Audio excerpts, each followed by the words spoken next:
The views and opinions expressed in the following program are those of the program's participants and do not necessarily reflect those of station staff, management, and advertisers.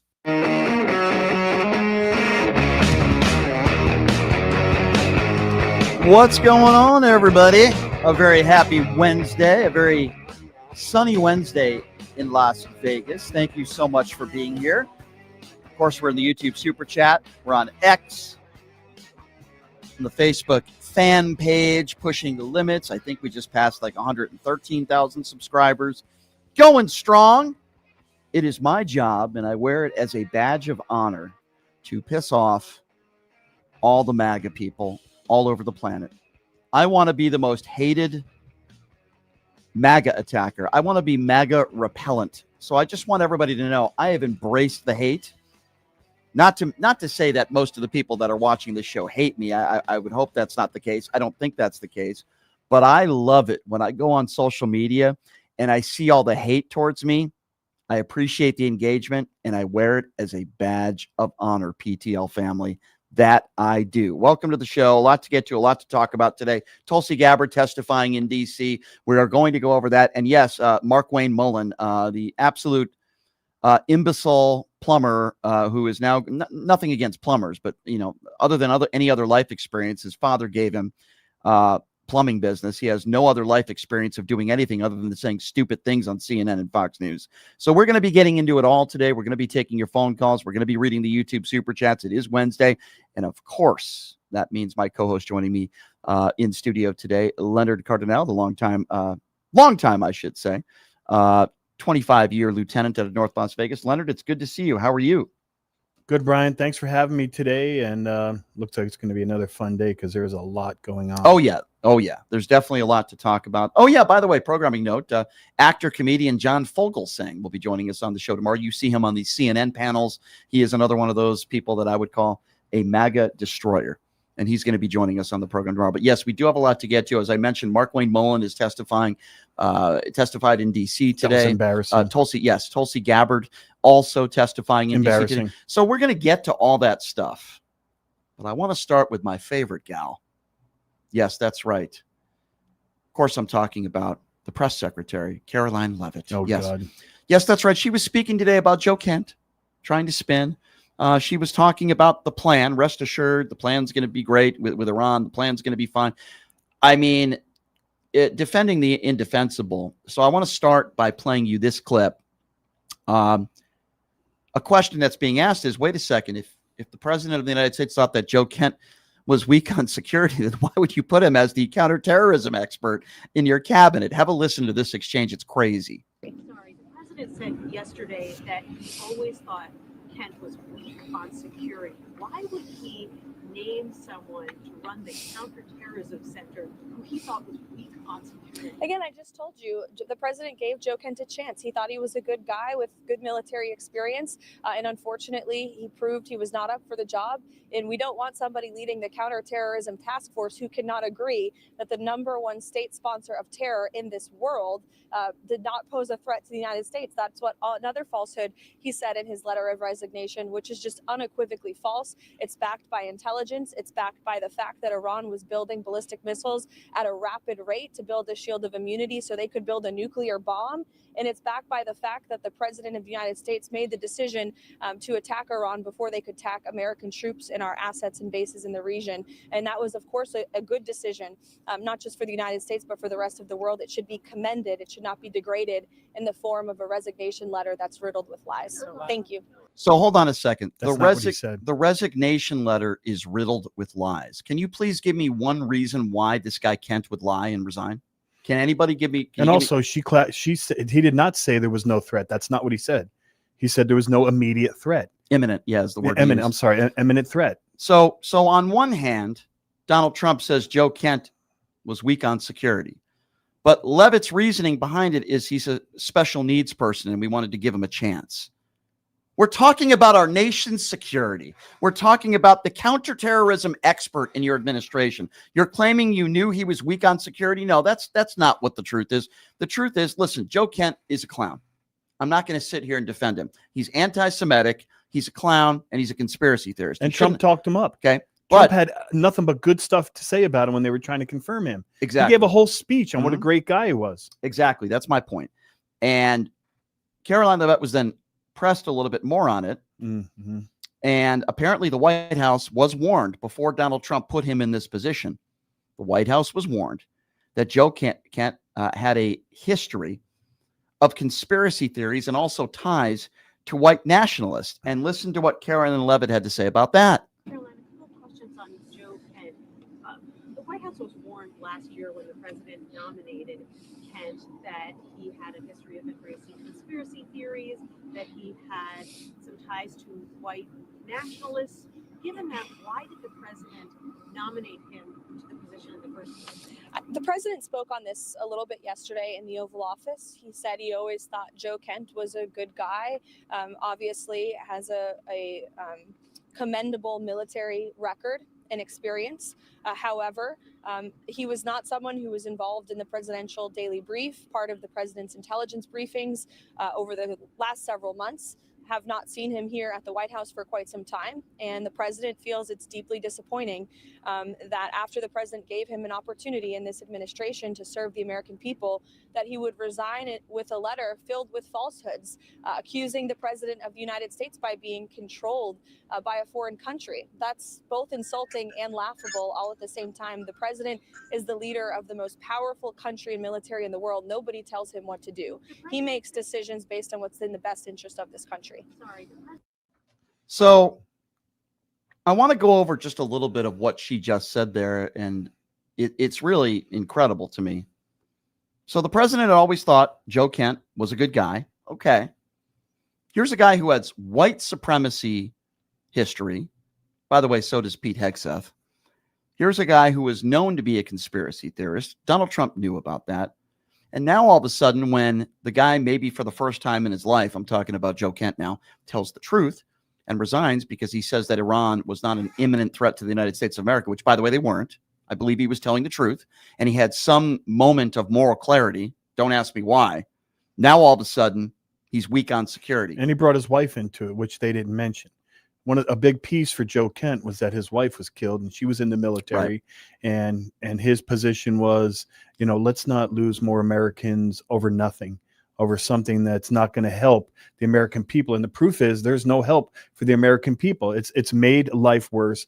All the goals they laid out, they haven't reached any of them. And I think that them trying, Carolyn trying to dance around that issue was more of her, I don't know, can we say liar, liar, pants on fire? But listen, everything's just fine in Iran. So for everybody out there that is panicking and feel like the White House doesn't have a plan, I'm sure that this clip I'm about to play for you will make everybody, rest assured, feel much better, because Caroline Leavitt says, don't worry, everybody, rest assured, there's a plan. That the allies seem to have rebuffed the president's request for help, and now he says he no longer needs their help. What is the plan to reopen the Strait of Hormuz quickly? The president is going to continue to talk to our allies, both in Europe and also in the Gulf and Arab region. The United States military has a lot of capabilities, as you have seen play out over the last 18 days. They still do have tricks up their sleeve. I won't broadcast them for the media, but rest assured there is a plan. They're working on it. We have seen some progress with respect to that, but of course the president, again, continues to call on our allies to step up and do more. Nancy. Yeah, so listen, rest assured, ladies and gentlemen, according to Caroline Leavitt, there's a plan. So don't worry, everybody. Everything is going to be just fine. Don't worry about those gas prices. Concepts of a plan. Yeah. Remember that? Yeah, I remember that. Don't worry about your gas prices through the roof. Don't worry about how you guys stole $175 billion from the American consumer with these tariffs. Don't worry about the fact that we're in another ill-advised war. I would call it an illegal war. Don't worry about that. Don't worry about the farmers. Don't worry about 3 million ICE. Epstein pages that haven't been released. Yeah, don't worry about protecting pedophiles. Don't worry about any of that stuff, because Caroline Leavitt, and I would assume her 80-year-old husband, the crypt keeper as well, are going to say everything, rest assured, ladies and gentlemen, is just fine. Well, that's probably what comforting. She tells him. Leonard, are you comforted when he by says, that? you don't really show me love, and I'm not really sure you're in this relationship for me. And she goes, don't worry. I have a plan. Everything's going to be Yeah. fine. By the way, do you know this idiot Crops, or not? Maybe cropped isn't the right word, but she has pictures with her husband, who's a very old man, and she like goes into the Photoshop and she like Photoshops the pictures. It's very Christian of her, by the way. Very yeah. Christian. Oh yeah. I'm sure she's in it for the right reasons. She's literally married to the Crypt Keeper. I think her and Melania Trump, though, have a lot in common. I really do. And by the way, I'm not talking about good looks. So that has nothing to do with it. Remember that meeting overseas where they were glaring at each other, and they kind of caught them, glaring and, stealing glances, her and Donald Trump. Yeah, I did see that. I don't know. Uh-oh, my phone's gone off. I love it when people call me, by the way, right in the middle of my radio show. It's so awesome. But it's my fault. I should turn my phone off. But, Donald Trump didn't also consult with NATO, as you know, before this war started. And now he's asking for help from NATO. So Caroline Leavitt was asked about this, and listen to her response to it. A couple questions. First on NATO, because Sure. it's obviously something the president's been focusing on. He did not consult NATO before the war began, and it's a defensive alliance, obviously, that doesn't traditionally engage in the Middle East preemptively. Why is it fair for the president to expect NATO allies to help now after the fact? NATO allies benefit far more from the reopening of the Strait of Hormuz than the United States does. As you know, thanks to this president's energy agenda, we are a net exporter of oil. We have enough resources here at home for our people, and that's a good thing, thanks to President Trump. The Strait opening is obviously good for America because it will stabilize the global oil industry. It will bring prices down again, but it greatly benefits Europe and our allies in NATO, and the president wants to see them do more. Look. Yeah, there you go. So no real answer. Okay, yeah, it would benefit other countries, but he shut it down. That's the point. He shut it down. He didn't see it coming. And by the way, I don't know if you watched the hearings today in the Senate, but they were asked several times.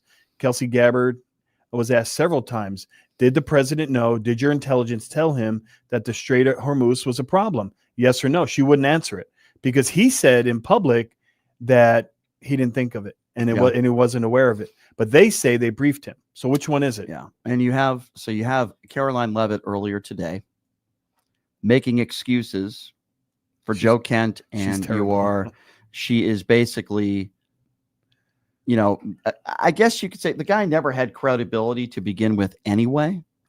Okay. But you basically have Caroline Leavitt making excuses as to why Kent said what he said with the lack of an imminent threat that Iran posed. That's number one. Number two, you also have Leavitt saying that there's a plan. Don't worry, folks. Everything is going to be just fine. That's very comforting. And then making excuses as to why this whole thing wasn't thought out properly, and Donald Trump didn't even reach out to NATO before this thing began. They had no idea the consequences of what this ill-advised war would become. Caroline Leavitt is a despicable human being. She is a fake Christian bimbo, as I've called her many a times over, and she is unqualified for really a crossing guard position. She's also known for allegedly stealing money from her campaign when she ran for office and miserably lost. Now, I want to move on a little bit to what took place in D.C. today, starting with Markwayne Mullin. Now, as I've said about Markwayne Mullin before, and I will say again, and if you don't know why we're talking about Markwayne Mullin, he is most likely, even though there are some Republicans that are not going to be voting for him, he is most likely going to be the next DHS director, taking the place of cosplay Kristi Noem. Now, I don't know what's worse, but I can tell you this. Markwayne Mullin's entire life is getting a business from his dad as a plumber. I have respect for people that work hard and become plumbers, but I really wouldn't want someone to be the head of DHS or somebody talking about foreign policy who is a plumber. I think that's a pretty fair opinion to have. Markwayne Mullin has no real life skills other than, helping your turds go down the toilet. And John Fetterman's going to save his life. You know that, right? Because Rand Paul is the chairman of the committee and probably not going to vote for him. He's not going to. Which means it wouldn't have made it out of committee. Yeah. But you know who's going to save him? The Democrat, John Fetterman. Yeah, he's not a Democrat. He's a mega buffoon. And I will tell you that Markwayne Mullin, while I am not a Rand Paul fan by any stretch of the imagination, and I think he's another horrible human being, I wasn't celebrating or excited when he was physically assaulted. I don't condone anybody getting assaulted, but guess who was? Markwayne Mullin. Yeah. And he was questioned about that Rand earlier Paul today. said he couldn't even breathe for 5 days because of his ribs being broken. Yep. and he was asking about ICE and Yeah. saying, you know, do you have any empathy for all these people that are getting beat up Mhm. and sprayed in the face and killed? And of course, you know, he Yeah. had nothing to say about it. Oh, Gallego asked, excuse me, Markwayne Mullin about election denying, because Markwayne Mullin is one of those people that has continued to say that the election was rigged. He has echoed basically everything that Donald Trump has said about the 2020 election being stolen. Oh, yeah, here's a newsflash for you MAGA idiots out there that are listening. The 2020 election was not stolen. There's no evidence of widespread voter fraud that could have changed the outcome of the election. I say that to these idiots every day, and Markwayne Mullin is one of those complete idiots. So listen to this exchange where Gallego is trying to ask him about the election in 2020, where Markwayne Mullin has claimed that Trump won Arizona in 2020. Have a listen to this. For my experience in seeing you both on the House and the Senate, you know, do you believe that Joe Biden won Arizona in the 2020 presidential election? The reason I ask, because again, you're potentially deploying HSI agents to Arizona to check a result using our taxpayer dollars to follow up on a conspiracy theory. Sir, I'm not familiar with what the former secretary did here, and nor am I here to debate what happened in 2020. I do know that there's an opportunity to look at 2020 and make sure that anything that went wrong we can fix moving forward, because what we wanted to make sure is that in the next election, be it the midterms or in 2028, the American people trust our election system. Trust is vitally important.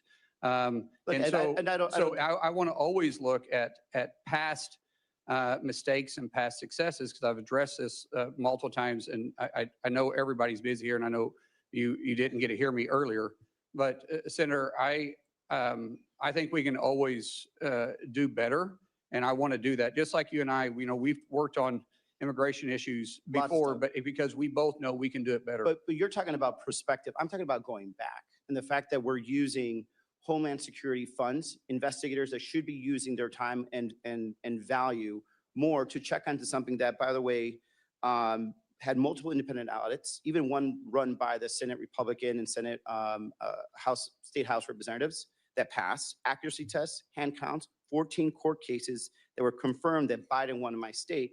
And so when I have personal friends that are HSI agents, friends that I know are telling me they are now being diverted from their duties, and what they're doing is they're instead of investigating child sex trafficking, child abusers, drug traffickers, which I don't disagree, we have not been doing the best at, and certainly I think a lot of that was under the Biden administration, did not do that sufficiently. But now instead of it not being done, now we have the opposite, where some of these best trained people are being ordered by somebody within the chain of command of the White House, which I get to quest later, to go investigate this false this false conspiracy theory, right?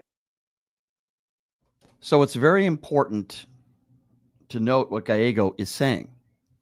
And in a nutshell, what he's saying is that these are people that could be finding bad people in this country that have done horrible things and, you know, bringing them to justice, bring the victims to justice and doing their job. And instead you have idiots like Markwayne Mullin and others in the White House that are saying, hey, investigate this fraud that took place in Arizona, where there was virtually none. And, you know, the election denying from these morons. And I talk about this all the time because it's really important to note that about 6 out of 10 Republicans still think, because they're all idiots. Yes, I'm going to put them all in a group now. The 60% of Republicans that think that Donald Trump won the 2020 election are a bunch of idiots. They're ill-informed dopes or liars or both. You are stupid. You are a very dumb person if you think that Trump won. Markwayne Mullin is one of those people. I think they're trying to find a reason to get hold of the voter rolls, because as you know, the Secretary of State in Arizona blocked the Trump administration from taking those voter rolls. Mm-hmm. And when they took them from Georgia, another federal judge had to stop them from doing anything else because they omitted information on the search warrant, and they added information that was inaccurate. Yeah. But I agree. And the testimony continued here, because I think this is really important. You don't want anybody working in government that's a conspiracy theorist. I don't want somebody in government that can't even say that Joe Biden won a free and fair election. So Slotkin did a good job in, again, trying to press Markwayne Mullin on this. And notice how this is how these idiots answer the question. When you ask somebody who won the 2020 election, these idiots will kind of walk their way around it and say, well, I know that Joe Biden was sworn in. That wasn't the question, you frickin' turd. Listen to this. Department of Homeland Security has the mandate since the Obama era for securing our election infrastructure. That's an important job, and you'll be secretary. The president has continued to say that he won the 2020 election, even though there's been 60 court cases saying the opposite. He has said he wants to federalize the elections. He has said name check cities, including Detroit. He has said voting machines are inaccurate. He has said in the State of the Union, I was on the Senate floor, paraphrase that if his side doesn't win in November, then the elections were rigged, which is exactly what he said 8 months before the 2020 election. You have your own history. You did not certify the 2020 election. There are people at the Department of Homeland Security, 3 people specifically, who are well-known election deniers now running election security functions. Who won the 2020 election? Ma'am, we know that President Joe Biden was sworn into office. He was the president for the last 4 years. But I do believe my job as Department of Homeland Security Secretary will be to make sure that we assure that the elections are fair and people can trust them. Does the federal government run the elections process, or do states? It's very clear in the Constitution that the states control state elections, and then there is some federal oversight that's on it, but the federal government can set some standards. So if you're talking about the Save American Act, requiring you, which is within the Constitution, by the way, requiring individuals to be citizens of the United States, I don't think it's too much to ask somebody to prove they're a citizen of the United States. That's not what we're talking about. I'm talking about administering the elections. If you are Secretary of Homeland Security, do you feel you have the authority to put uniformed officers at polling locations in 2026? Ma'am, we said this in your office. The only reason why my officers would be there if there was a specific threat for them to be there, not for intimidation. And so even though we didn't need it during World War II, we didn't need it during Vietnam or the War on Terror, we never had to put uniformed military there. Now you feel that there's going to be a reason that there's going to be an armed threat to the United States that you no, need ma'am. to potentially I said be there? I can't sit there and guarantee hypothetically of what threat would be and not. I'm not putting military. That's not within my purview. Uniformed Yes, officers. But if there is a threat, a specific threat, say it's in a Jewish community, and there is a threat that's specific to that polling area, then we will work with local law enforcement. There'll be a reason for us to be there, and it'll be known why we're there. I think the reason you're here and not Kristi Noem is because Americans trust their local law enforcement now way more than they trust ICE. So I would just say, if we ever get to the point where you are being asked to put armed ICE officers at polling locations, we have lost the plot as a country. We have fundamentally lost it. And until I hear someone tell me that this man, President Trump, will actually allow us to have a free and fair election, there is zero trust here, and I cannot trust that he won't try and steal it.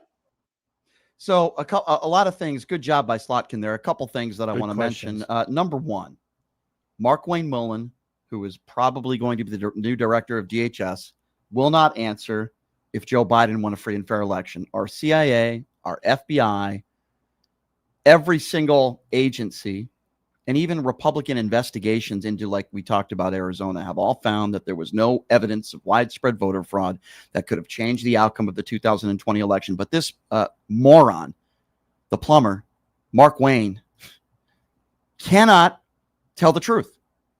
Now, either he's extremely stupid, which I believe he is, and or he's covering for Donald Trump because he's performing for one person. He's answering those questions. It's one or another or both, but I think Markwayne Mullin might be dumb enough. He might actually believe what he's saying. I think he's actually very special. He's one of those people. I put him in the category, Leonard, of like a Lauren Boebert, or maybe even a Marjorie Taylor Greene. What is immigration and customs enforcement? What business would they possibly have? None. To go to a polling station? None. And then he said, if there's a direct threat.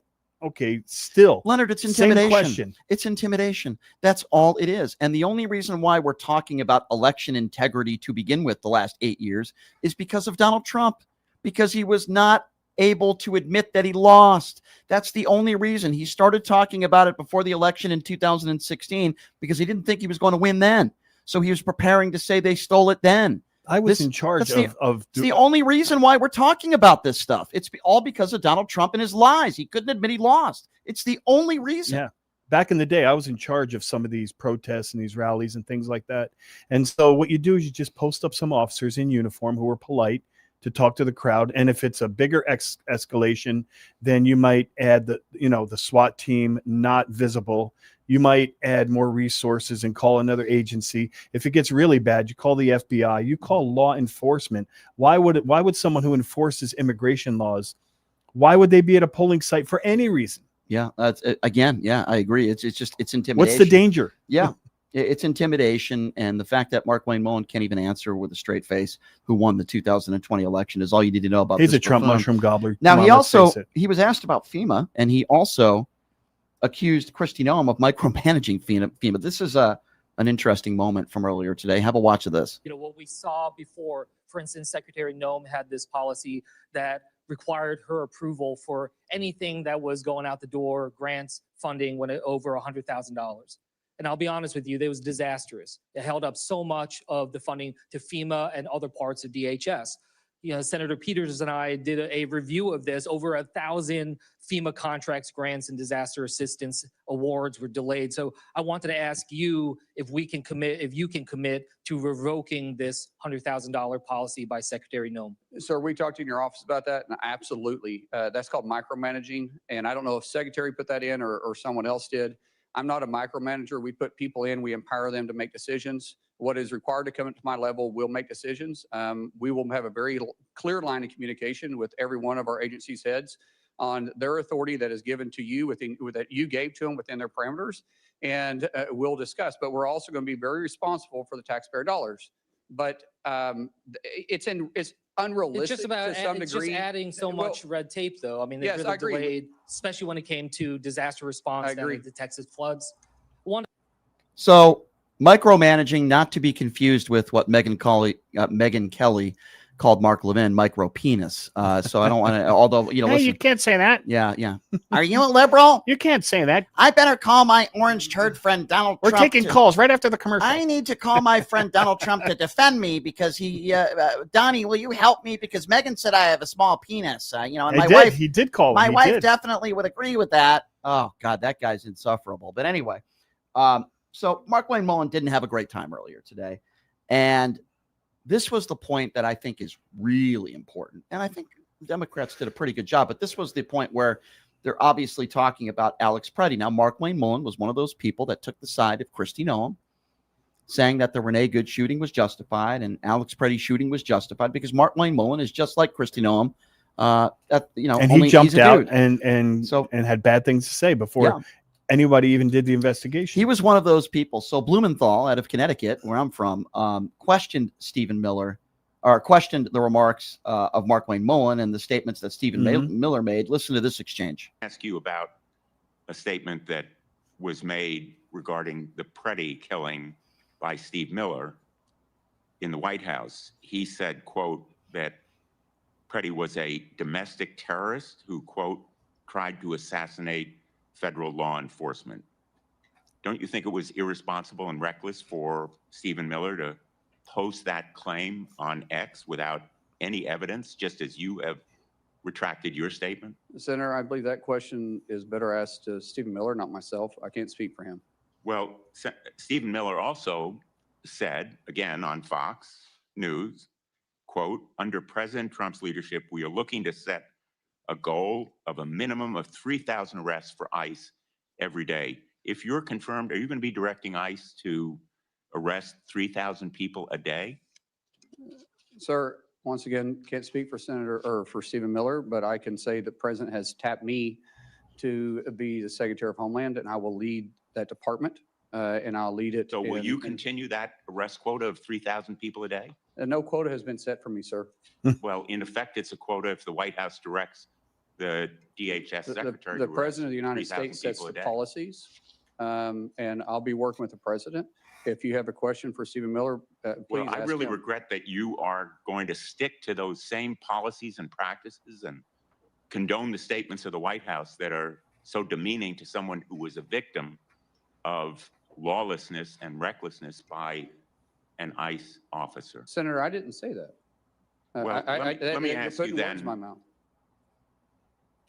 So notice how he won't say, as any normal, decent human being would, Stephen Miller was wrong. He shouldn't have said that. The fact that he won't say that is all you need to know about Markwayne Mullin. He is defending everybody for the most part, except for maybe Christy. Well, he's Nome. beholden to Stephen Miller. Yeah. And so this is what Markwayne Mullin said about Alex Preddy, and he was questioned on this. He said, Preddy was a deranged individual that came in to cause max damage. Now, he was questioned on that today, which, by the way, that is a blatant lie. Preddy was not there to cause damage. There is no evidence to show that at all. In fact, they can't even articulate a crime that he committed. And the last thing he said when he was alive was, "Are you okay?" Yeah, he grabbed the woman by the hand and said, "Are you okay?" Exactly. So Peters gets into it with Markwayne Mullin about this because it's not just Stephen Miller. Markwayne Mullin also said some things that weren't true. Have a listen to this. After DHS officers shot and killed 2 American citizens this past January, you joined top administrative officials in publicly blaming and disparaging the victims. Following the killing of Renee Good, Secretary Nome called her a domestic terrorist. You, sir, you called Alex Preddy, quote, a deranged individual that came in to cause max damage. Could we expect those kinds of quick responses if you are confirmed as secretary? Would you be basically, well, you responded as Secretary Nome. Are we going to just expect that same behavior all over again? No, Senator, I have a deep amount of respect for you. We've had our differences, but I do respect you. I think I said this privately when we had a conversation. Those words probably should have been retracted. I shouldn't have said that, and as Secretary, I wouldn't. The investigation is ongoing, and there is, like I said, there's sometimes going to make a mistake, and I'll own it. That one, I went out there too fast. I was responding immediately without the facts. That's my fault. That won't happen as Secretary. So you regret that statement? I already said that, yes, sir. Would you want to apologize to the family of Alex Preddy? Well, sir, I just said I regret those statements. So just Same know as then. an apology? I haven't seen the investigation. We'll let the investigation go through, and if I'm proven wrong, then I will absolutely. So here's the problem. Number one, he won't apologize. Number two, there is no full-on investigation. It's not happening. Yeah, this is a confirmation hearing, and clearly I'll say it. He's saying whatever he has to say to get confirmed, to get through this process, just like the Supreme Court justices and everyone else and Christy Nome, so they can get through the process and then become who they were going to become anyway. Yeah, so let's be very clear here, and I'll repeat once again. There is no full-on investigation. So Blumenthal, there is one into Alex Preddy, but not Renee Good. This is the point where he's asked about Renee Good in a similar fashion.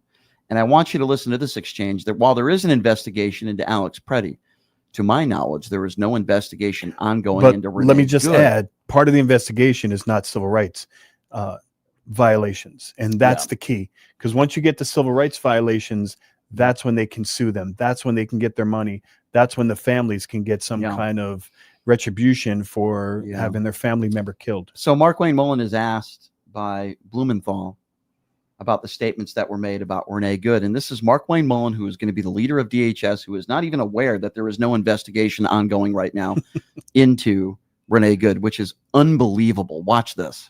What about what you said about Renee Good after she was shot and killed? You appeared on CNN and you were asked whether you believe the shooting was justified, and you replied, quote, absolutely. Do you regret that statement as well? Senator, It's very clear that an officer had to make a split decision in that case as the car was running towards him and did strike him. At that point, that car becomes a lethal weapon. And an officer that there was another officer obviously giving her verbal commands. So are you saying, and I apologize for interrupting you, but you're saying you do not regret that statement? I'm saying that the investigation is going on, but what there is no investigation, Senator. In fact, that was my next question to you. Senator, don't you think there should be an investigation? My understanding is that there is. I will find out once if I'm able to get confirmed.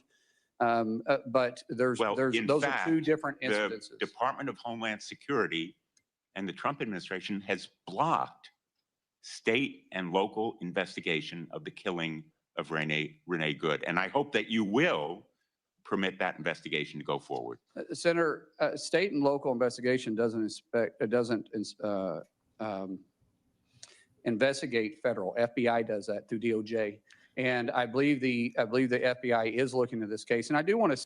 No, the FBI is not looking into the case. And In they fact, and you can do both at the same time, and they can share information. yeah, and the FBI and Kash Patel have blocked certain, and he's absolutely right on that. Blumenthal. They're not sharing information. No. They took evidence from the scene Right. that they will not allow the local detectives to have. Right, because this officer is guilty. Jonathan Ross, right? Is that his name? He's guilty. And I would, and let me just say, if people call in later because they call in and they want to debate whether or not the police officer should be behind or in front of the car, or there were improper tactics and improper protocols, I will debate that with anybody that wants to call in, because that officer was 100% in the wrong. I was a cop for 25 years, and I never stepped in front of a vehicle to try to stop it with a pistol. Yeah. Just the concept alone is ridiculous. What did he expect to do? You'll get 1 out of 100 people on the far right that are in law enforcement or former law enforcement that'll defend it. But Tell them to call. The overwhelming majority of people like you that have been in law enforcement obviously agree with you on this. Hey, but don't worry, okay? Because there was great oversight that was done by the Republicans today.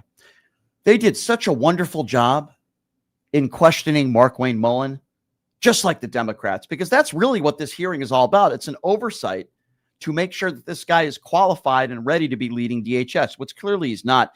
But I want you to listen to Representative Ernst. This is how the Republicans were doing oversight on Markwayne Mullin. Have a listen to this joke. Mr. Mullen, I have to say, I'm just going to be blunt, very honest with you. I hope that the president is watching. I am going to say to the president, I am really upset that he has made your nomination. Why? Because I will be losing from the Senate one of the best friends that I have here, truly. But in that same accord, I am so grateful to the president for making your nomination to Department of Homeland Security. Wow, that's really some great oversight there. I mean, she's losing one of her really good friends. Is there a question in there? Hey, you dumbbell, you're supposed to be performing questions and oversight to see if he's capable, not about your personal friendship, you nitwit diz you. Oh my God. And that's the way these Republicans are, except for maybe Rand Paul. Most of the Republicans today, oh, you're great. We love what you do. These Trump mushroom gobblers. This is an oversight hearing. But if the guy is in MAGA, there's no oversight from people on the right. It's a joke. They did the same thing with Kash Patel. They did the same thing with Pam Bondi. They did this for the most part, except for maybe Cassidy. They did the same thing with Robert F. Kennedy Jr. There's no oversight. And the questions are simple, Brian. The questions that you should ask Markwayne Mullin are simple. Everyone wants to know what the heck is going on with ICE. Why are they not wearing badges? Why do they have masks on their face? Why do they spray people in the face from 6 inches away? Why did they shoot and kill 2 people, 2 Americans? That's what people want to know. The questions are easy. Yeah. It has nothing to do with, I'm going to miss you in the Senate. Yeah, it's pathetic. But anyway, like I said before, and I say again, great oversight from MAGA Republicans on Capitol Hill. What a joke. Speaking of a joke, we haven't heard a lot about Tulsi Gabbard lately. Remember, Tulsi Gabbard 10 months ago testified under oath and said they had no reason to believe, based on our intelligence, that Iran had furthered their nuclear capabilities. And Donald Trump has kept her out of the media for a very long time. Well, she had a hearing today. And Mark Kelly, who I have the utmost respect for, he did a him great job, and his wife,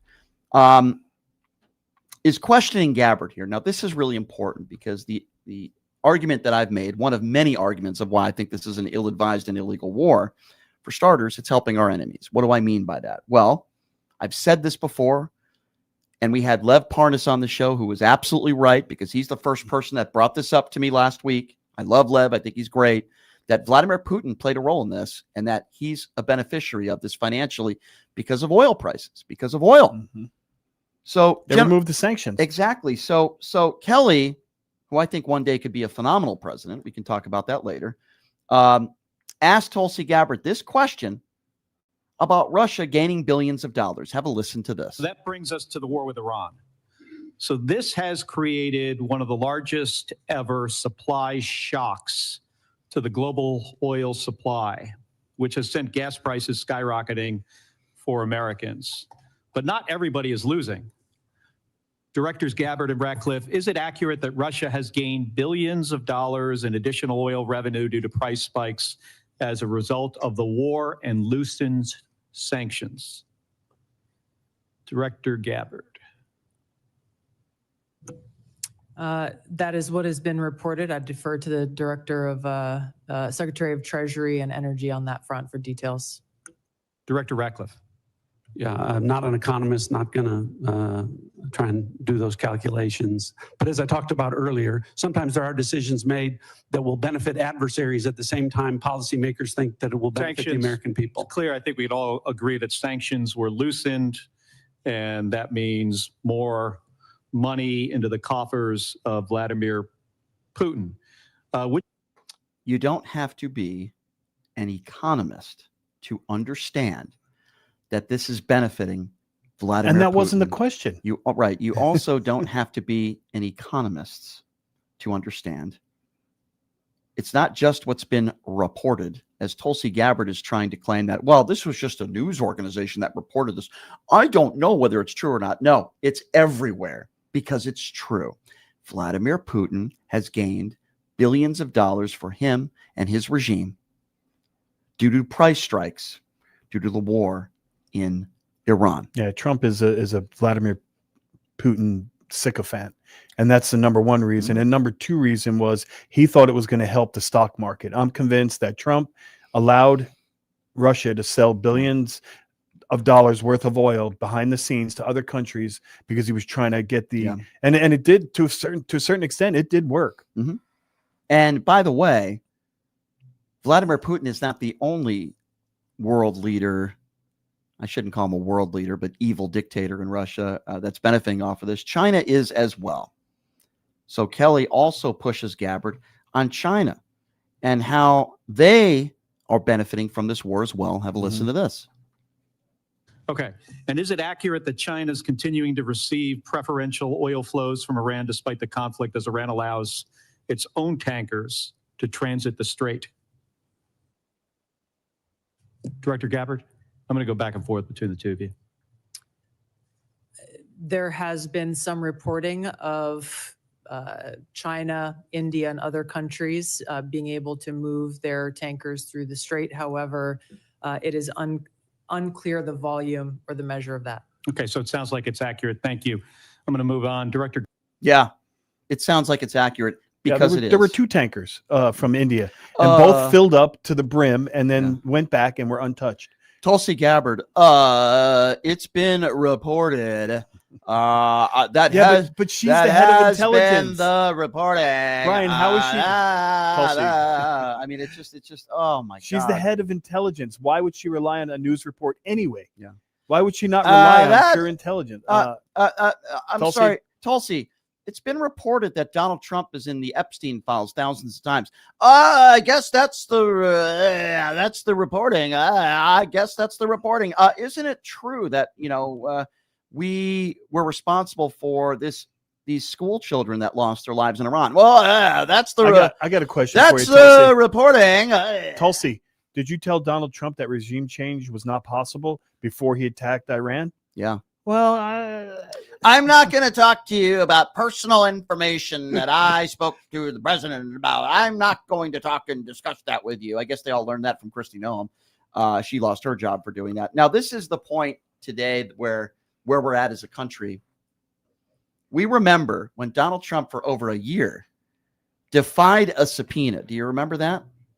When they defied a subpoena for over a year, when Donald Trump had classified documents, some very highly sensitive classified documents in the crapper at Mar-a-Lago. You remember that?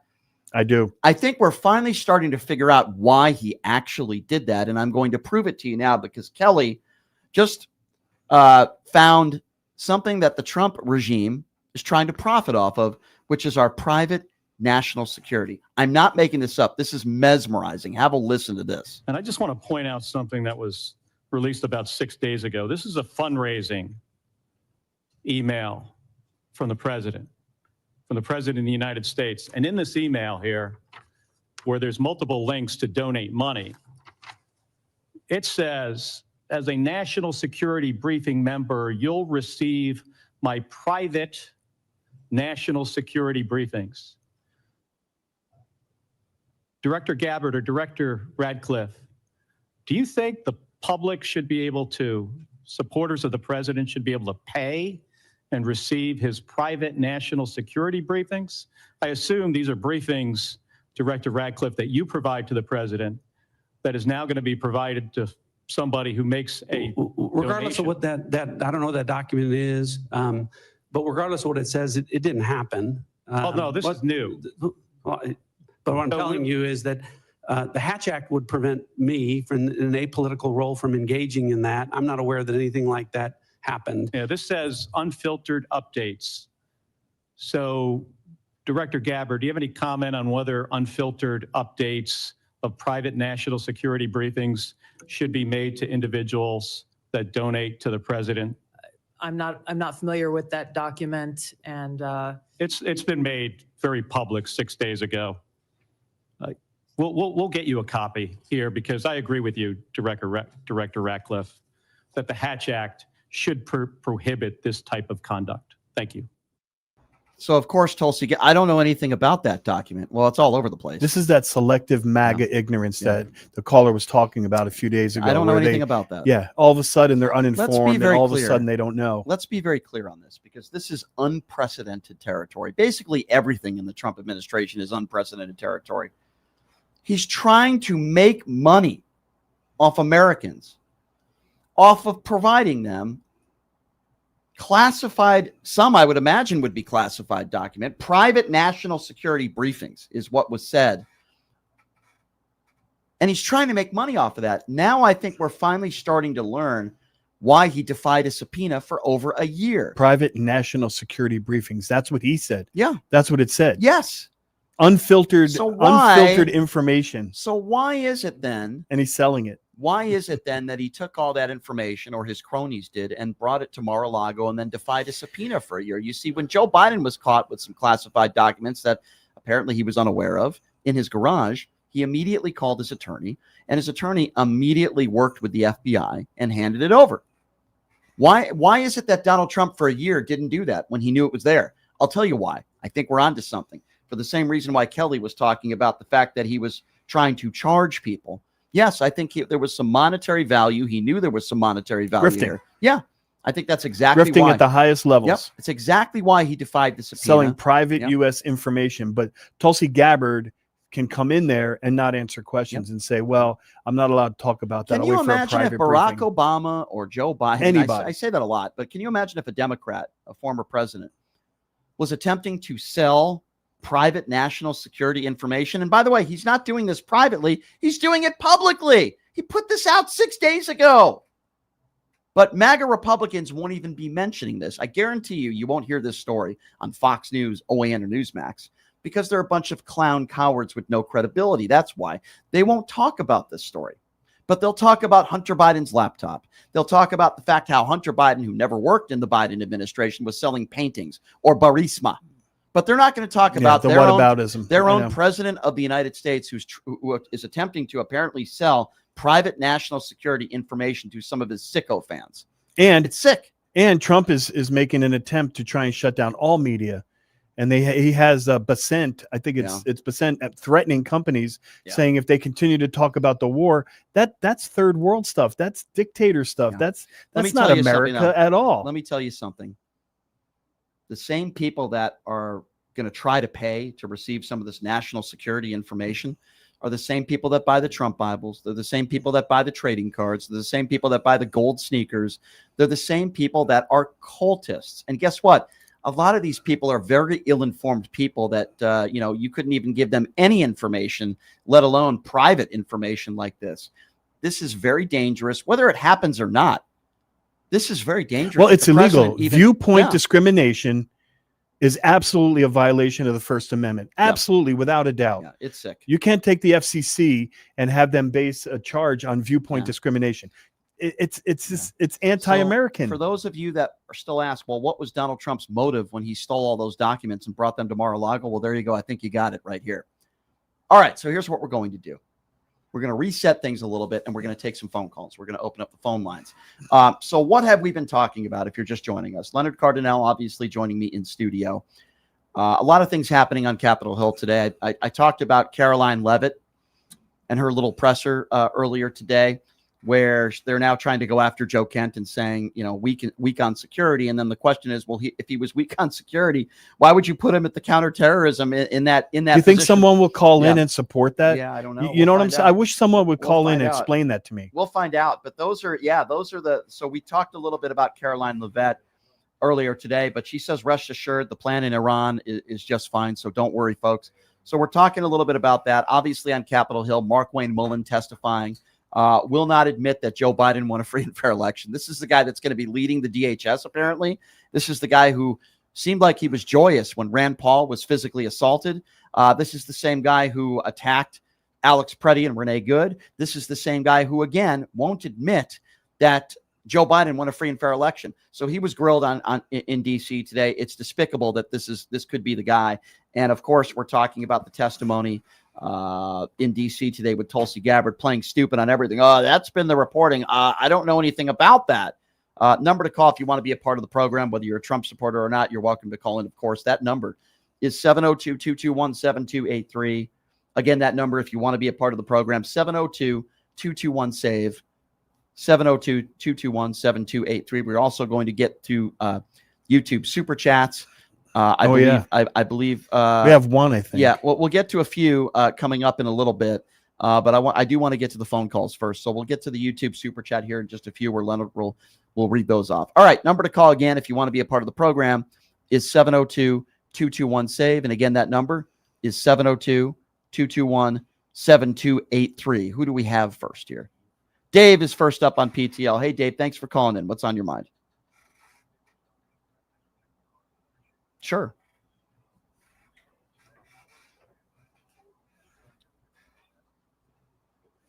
Mm-hmm.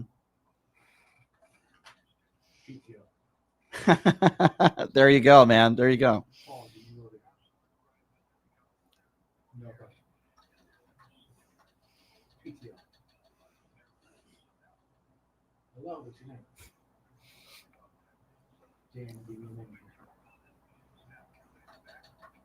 Yeah.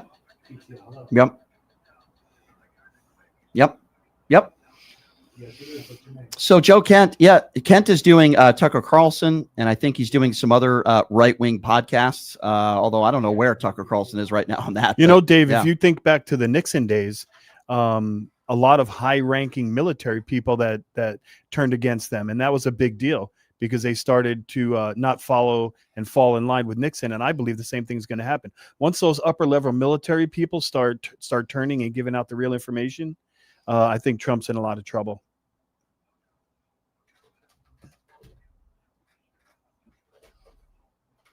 Three weeks ago to Brian that says how much you want to make a bet. And you know something, I don't want to say this, but I think they're going to put foot on the ground for Iran, and they're going to be troops that are going to be on the ground. Well, they have 5,000 Marines headed there even as we speak. Yeah. Yeah. And 5,000 is not enough. They need more like 100,000. Thanks, Dave, for the call, my friend. All right, have a good day. Thanks, Dave. I appreciate you. Thank you. You too. 702-221-7283. And again, that number to call if you would like to be a part of the conversation is 702-221-SAVE. Are people hearing the callers on YouTube? Okay, good. Just double checking on that. All right, let's go to Paul. I believe Paul is next up on PTL. Hello, Paul. Hi there, Brian. Hi there, Leonard.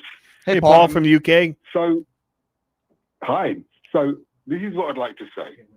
So Trump's philosophy is, if you can't win, cheat. If you can't cheat, say they cheated. That's the simple formula. Yeah. And yeah, he's been that way his whole life. Whole life. That's his philosophy. Now, for the 100th time, when Trump was told in August, before the election, that he was unlikely to win, he aired the statement, the only way we can lose is if it's rigged. He aired it. It was his little tester, put this, to see how it sits. And from that point on, he fanned the flames of there being a rigged election, which we know there was not. He even had fake electors set up.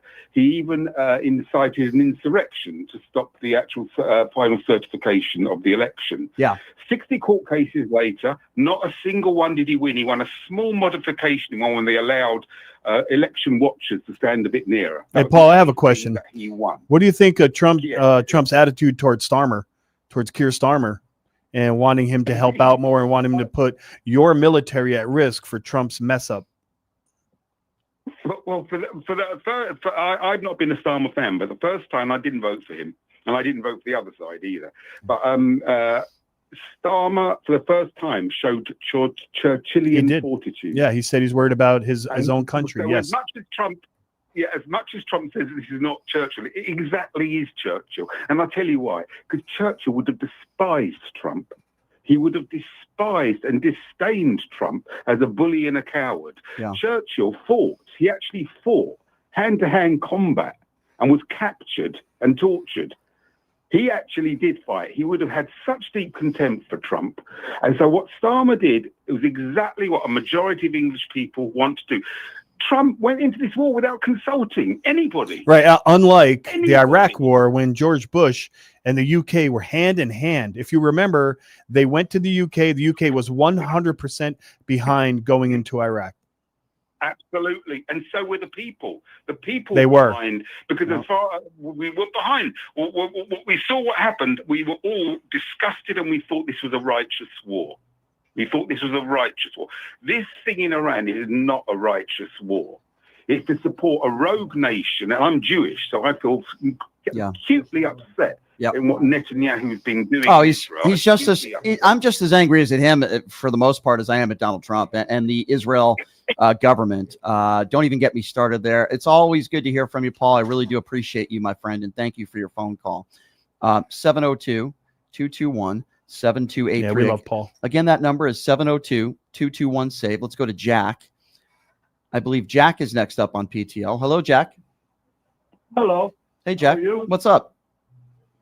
Well, I only started listening to you a few weeks back, and somehow you turned up on my feed, and I've been loving it ever since. Oh, well, thank you, Jack. I appreciate that. Thank you for calling in. I am as far from a Trump supporter as you could possibly get. So basically what you're saying Not is further than me. So basically what you're saying is the only person that hates Donald Trump more than you is Melania. Is that basically what you're saying, sir? Well, I probably hate him more than she does. I mean, I never got into politics until this orange bastard got in. So, Yeah. You know what? It's interesting. I was always somewhat interested in politics because I was in the news business for the last 20 plus years, but I never really was involved as I am now until maybe like the last 6 or 7 years. So yeah, You have to. It's the only way to look out for yourself Yeah. these days. If you don't look out for your interests, there's not a whole lot of people out there that are going to do it. Mhm. You have to watch the politics these days. You don't have no one has a choice. Yep. I am retired, unfortunately, not due to want, but just because of my health. But I live in Florida now, and it's just bad down here. Yeah, Florida. They just changed some of their election laws too. Yeah. Yeah, they're doing really badly down there. Yeah. Well, listen, man, I'm glad that you found this show. I'm glad that you're a listener. This is why I do it, for people like you, my friend. And I just want to say thank you for your kind words. And thank you for being a new listener, my friend. I hope you remain on board, and I appreciate you very much. Okay, number to call again if you want to be a part of the program is 702-221-SAVE. 702-221-7283 is the number to call if you want to be a part of the show. I think I'd like to go to Nick. I think Nick is first up on, or next up, I should say, not first up on PTL. Hey, Nick, thanks for calling in. What's on your mind? I'm here. Hi, Nick. Go right ahead. All right, thank you. Yep, go right ahead. What's on your mind, You're Nick? talking to Brian right now. Go right ahead.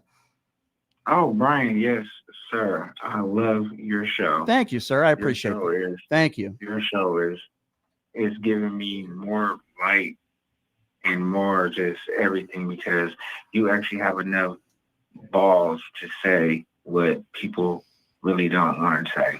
Well, that's really nice of you. I can tell you that, I'm going to say how I feel. I don't care what people think, and I wear it as a badge of honor. All the people on social media that call me names and ad hominem attacks, I don't care. In fact, I laugh and I smile.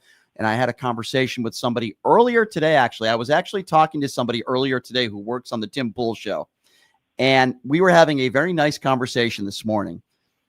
And that person, I won't reveal who it was, but that person said to me, Brian, you got to be doing something right. If you're getting this much hate and this much attention, You're doing well. if they're your all enemies Trump hate you. supporters, by the way, that are doing it. There's nobody that's anti-Trump that is saying I'm stupid or I'm this or I'm that. They're all Trump supporters.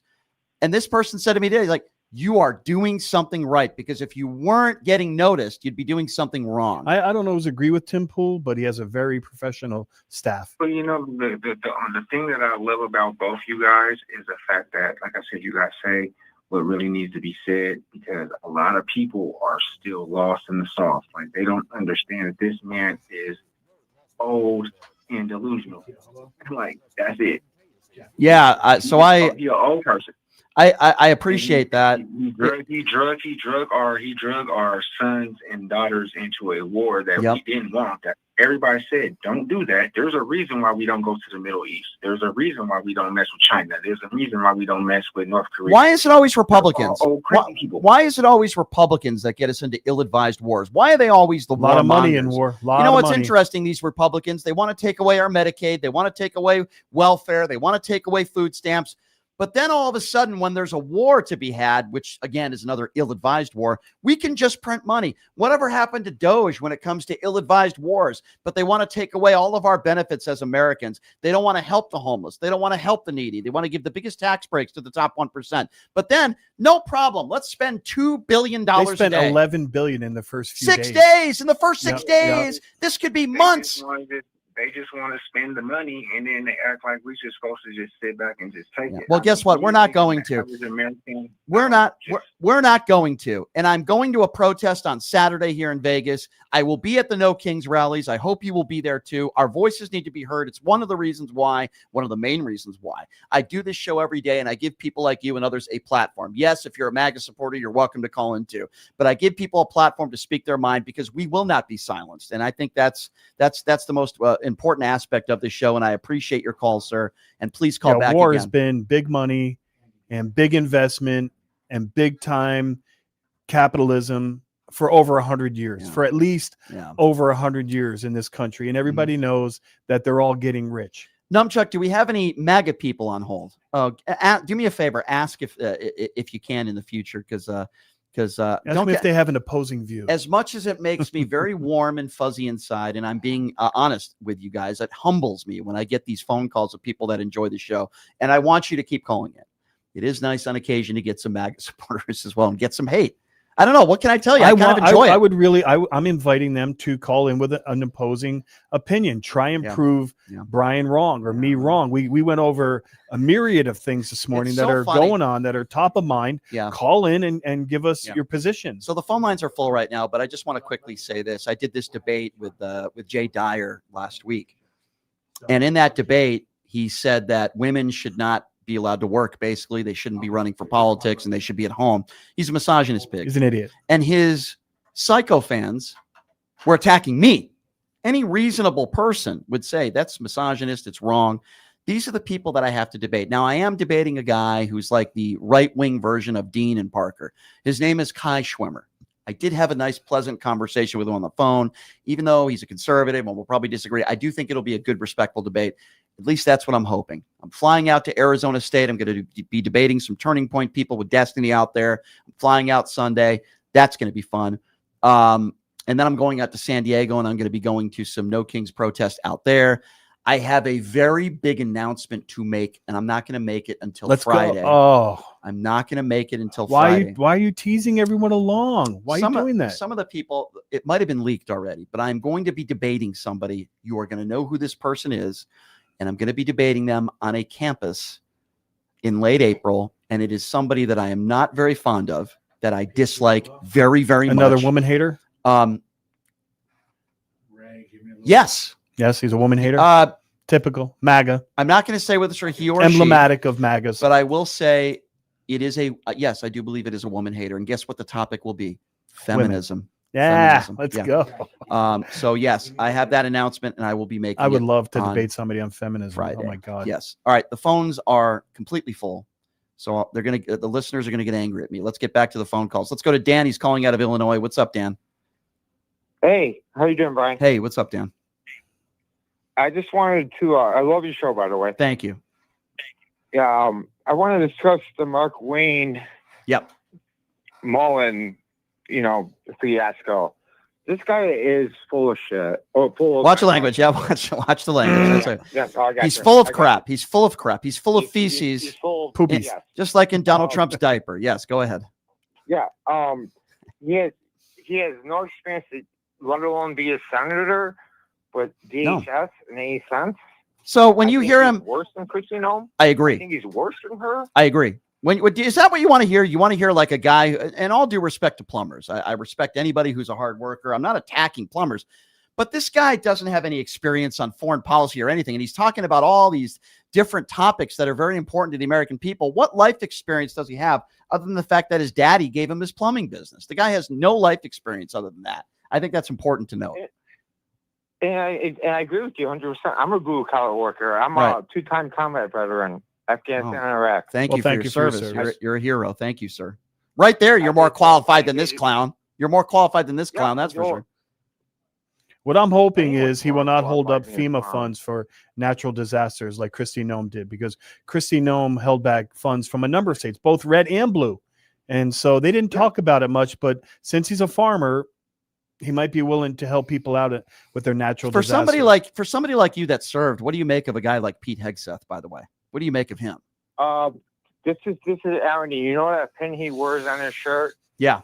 Yeah. Unit pin. It's 1/87th of the 101st Airborne, which I was in. Wow.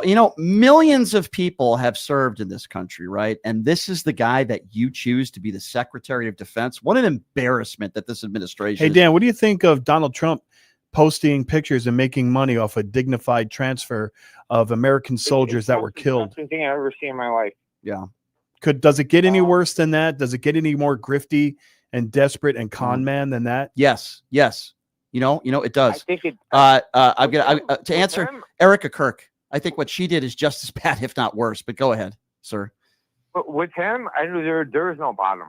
Let's be honest. There is no bottom. He wore a hat and then he grifted. This is not acceptable. And the hat is in the picture. It's not like he took it off. No. I'm sorry. Go ahead. And then he posted his little fundraiser with his sycophants, like, hey, give me whatever amount of money, and with a picture over a coffin from a war that didn't need to happen and shouldn't happen. You're right. Over dead bodies of American soldiers. Well, I lost friends. And I'm so I've lost sorry. friends through suicide afterwards, and It's horrible. I'm so sorry to hear I got that. sick from it. Let me tell you I got this. sick. Let me tell you this in closing. Obviously, you're a hero and we appreciate your service, but I want to say this as well. You are the opposite of Donald Trump. You served this country honorably. You're a hero. If there's anybody that I want to hear opinion-wise about this war, I want to hear it from people like you who risked everything. And on he the got line. physically damaged. He got emotionally damaged. Yeah. You gave all that you had, and then you have this president flaunting dead soldiers for money. It's unconscionable. Thank you, sir. And I'm honored and humbled that people like you are fans of this show.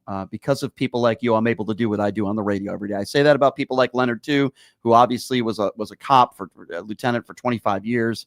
And obviously people like you who served this country. So I'm honored by that. And just know that I'll always be on your side. 702-221-7283 is the number to call. Who are we going to next year? Let's go to Jeff. Jeff is next on PTL. Hey, Jeff, what's going on, man? Hi, Jeff. Go right ahead. Yeah, I want to say something about Melania, but first, Kent, Kent is being accused of being anti-Semitic. So why doesn't Trump get rid of anti-Semitism from his administration, get rid of anti-Semitism from MAGA, get rid of anti-Semitism from the right-wing Christian conservative party?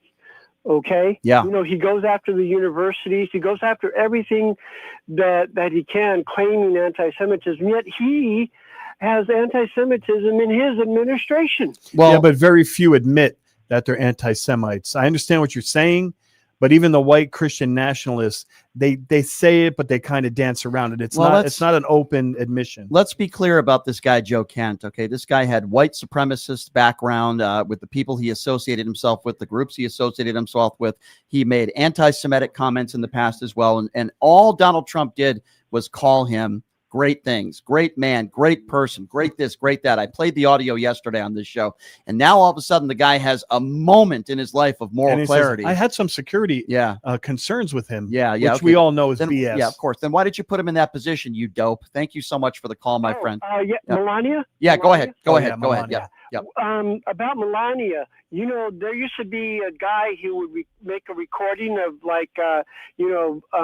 Hillary Clinton's voice and Obama's voice and Trump's voice, and they would play it backwards, which would reveal their subconscious what they really were saying subconsciously. Yeah. I don't know if you could get that with Melania, play backwards what she says.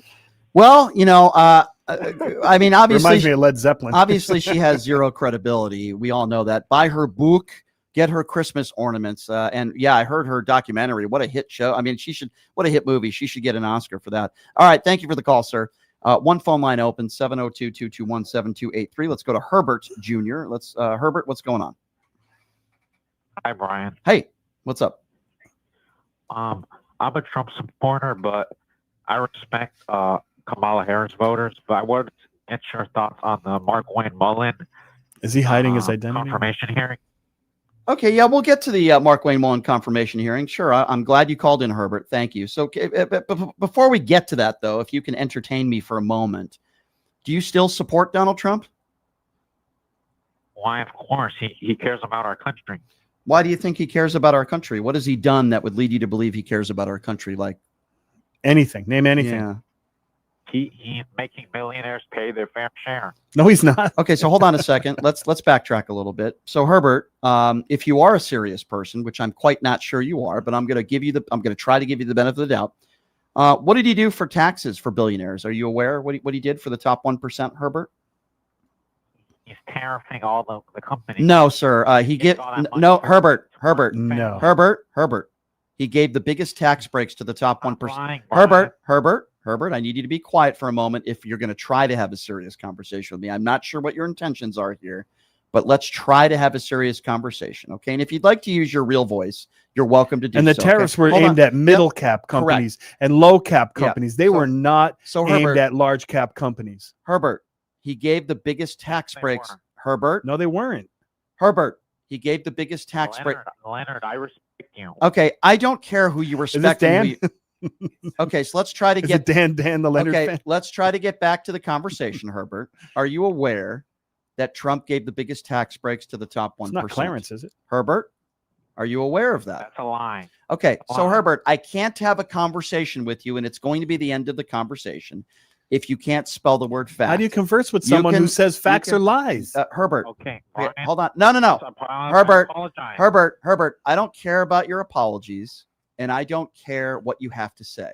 If you cannot admit and you don't have any basis in fact, then how can I have a reasonable conversation with you? Now, Herbert, I suspect that for some reason you're trying to hide your voice into another voice, and I suspect that you're trying to be funny, but Herbert, that's kind of weird. Herbert, you're not funny. So now I'm going to give you a little weird. So now I'm going to give you the opportunity I'm not trying to be Herbert, unless he's a child.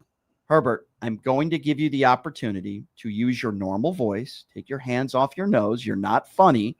And let's try to have a reasonable conversation. Herbert, I'm only going to give you one chance. So I'd like to continue this conversation with you in a serious manner. Herbert, are you capable of doing that? I know your name's not Herbert, and that's okay. I don't care what your name is. I'll call you MAGA Buffoon. I don't care. Would you like to have a serious conversation? I'm only getting Kamala Buffoon. Okay, why am I a Kamala Buffoon? Go ahead. Give me some reasons why. What have I said that would lead you to believe I'm a buffoon? Take off your Kamala knee pad. Okay, so why would you say that? What, Herbert? I know you're trying to be funny, but let's try to be serious. I've asked that now 5 times. Why would you say I'm a Kamala Buffoon? Give me something that Can we talk about the Markwayne Mullin you're going to answer my question. Why am I answer my question? No, I'm not pivoting. You just said I'm a Kamala buffoon. We'll get to Markwayne Mullin. That's not pivoting. He I? said it. Why am I a Kamala buffoon? Be specific. What have I said? No one asked you. Herbert, I'm only going to give you one more chance. Okay, you're not funny, so I'm going to give you one more chance. Why am I a Kamala buffoon? Tell me something I've said on this show that would lead you to believe that it's not correct and I'm a buffoon. Go ahead. I'll give you the opportunity, sir. Go ahead. You're a goon. Bye. Okay, thank you very much. Did you order the Trump Bible? He can't. So Herbert, you can't give What me a clown. Herbert, you can't give me any reasoning behind any of your opinions. You were obviously unaware that Donald Trump gave the biggest tax breaks to the top 1%. You are an imbecile. So get back to work. Okay, go back to work if you have a job. I don't even know if you do, quite frankly. If you do, I'd be scared for you. But go back to your job. Have a nice day, sir. And go back to your Newsmax, OAN, or whatever the hell else you're watching. I bet he works from home. He might be working from home. I'm sure. Yeah. Let's go to Quandel. Quandel is next up on PTL. Hello, Quandel. Hello. I just had I have a question. Okay. Okay. So, Boodalina, W. Herbert, Alpha Stippy, Let Him Cook, Goon Diddy, Bra, All right. So we're going to pod you down again. Was that X? There's a lot of MAGA Trump supporters. You're welcome to call into this show, but you have to be on topic. And if you're not on topic, the phone call is going to be Brian, over. why do they call in and clown? Why can't they just call in and ask a question or take a position? I'll tell you why. Are they that stupid? Yes. This is Donald Trump's base. Most of Donald Trump's base are filled with immature people like this guy who call into a show when we're talking about very serious topics like the war in Iran, gas prices, the economy, you name it. These are who these people are. Pedophilia. Yeah. These are who these people are. They're not serious people. 702-221-7283. And again, that number to call if you want to be a part of the conversation. 702-221-SAVE. Let's go to Nelson. Nelson is next. What's up, Nelson? Nelson, are you there? Nelson, what's on your mind? Nelson, are you there? Earth to Nelson, are you there? Wake up, Nelson. Oh boy, we got Numchuck involved. Yeah. Woohoo! You can put Nelson back on hold. I don't think Nelson's ready. I think he's still pleasuring himself to his Donald Trump poster. 702-221-SAVE is the number to call, just to reset things real quickly. Obviously, we're talking about Caroline Leavitt's press conference earlier. We're talking about Markwayne Mullin and Tulsi Gabbard that testifying in Washington, D.C. today. Let's go to Andy on line 4. Andy is next up on PTL. Hey, Andy, what's going on, man? We lost Andy? Okay. Let's go to Ray. Ray is next on PTL. What's up, Ray? Hey, Brian, I got cut off yesterday. I'm asking you, please don't confuse me with that gay Ray that calls in from California. The who? I don't know who you're referring to, but hey, do me a favor. Lower your radio. There's a gay Ray, he said? Me. Lower your radio a little bit. Did you say there was a gay Ray? I don't know what he just said. Go ahead, Ray. No, I said, please don't confuse me with the Ray that calls in from California. Okay. That is not me. Okay. I don't know who you're referring to, but go ahead. Go ahead, my friend. What's on your mind today? That's all I want to say. Please don't confuse me with the butthole. Okay, we won't. Okay. And then he said, but you know what? It sounds like he's a homophobe, maybe calling to state that he's not I don't know. a homophobe. I don't know. I can't really speak to that. All right, here we're going to do. We're going to take a quick break. We're going to get to the YouTube super chat when we come back. We'll get to that when we come back. The number to call if you want to be a part of the conversation is 702-221-7283. And again, that number, if you want to be a part of the show, 702-221-7283. And we don't mind having fun, but how about a little bit seriousness on the, a little bit more serious. A lot more to get to, by the way, when we get back. We'll take a quick break. We'll be back right after this. You're listening to Pushing the Limits right here on KSHP. Here's the deal. The country's a mess, and America's youth is stuck at the center of a tug-of-war between propaganda, billionaires, and political clowns who think TikTok is a national security threat, yet can't open their own email. But the real threat that keeps them up at night isn't TikTok. It's the power of the youth vote, and that's what the Unfuck America tour is after. We're traveling the country, hitting campuses and cities, exposing the right wing's playbook and calling out all the tricks they use to hook young people. We saw the youth vote shift in 2024, and if we don't reclaim that momentum now, we lose the future. Our future. We're not bankrolled by billionaires, corporations, or dark money. We're backed by regular people like you, who won't sit back while the rich strip this country for parts. We need you to help us stay on the road to push back against the misinformation machine. Click the link in the description or head over to unfuckamericatour.com to donate, because nobody else is coming to fix this mess. Hey everybody, are you struggling to find a pizza place that reminds you of Brooklyn? That true blue New York style pie? Well, worry no more. Stallone's Italian Eatery Pizza is a knockout. We're located at 467 East Silverado Ranch Boulevard, just off of Premier Road, half a mile east of South Point Casino, just minutes from the Las Vegas Strip. Come by and grab a slice of pie. Plus, check out our Brooklyn-inspired Italian cuisine. Our sandwiches are super. Hero, that is. Because why be a sub when you can be a hero? Stallone's Italian Eatery is here to serve you phenomenal food, Vegas. Forget about it.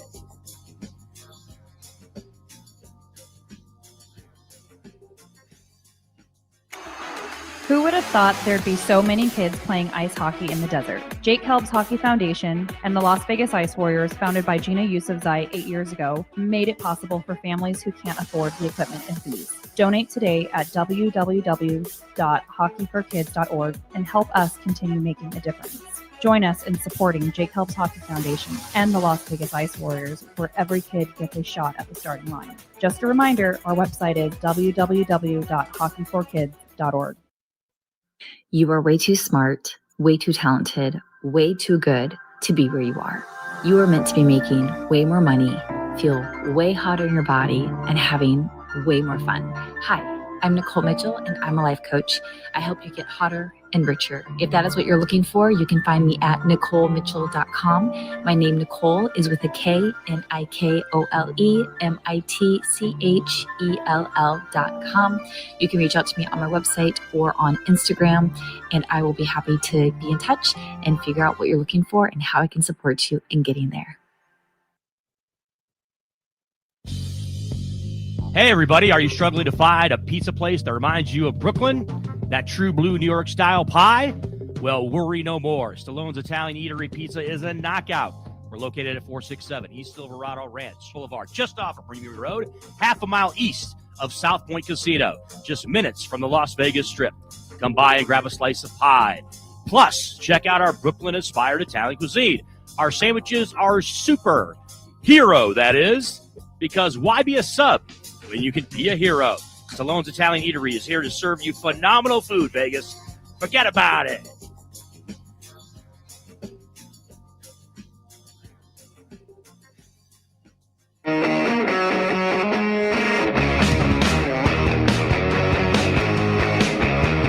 All right, welcome back. Pushing the limits on a Wednesday. We got Leonard Cardinale joining us. John Fogelson, who I love. You've seen him. Actor, comedian. He's on a lot of these CNN panels. He's on Abby Phillips a lot. He's agreed to come on the show tomorrow. John's great. So I'm really looking forward to having him on. I'm working on getting a debate for Warren Smith with somebody from the ACLU. I'll debate him. Yeah, I'm working on that.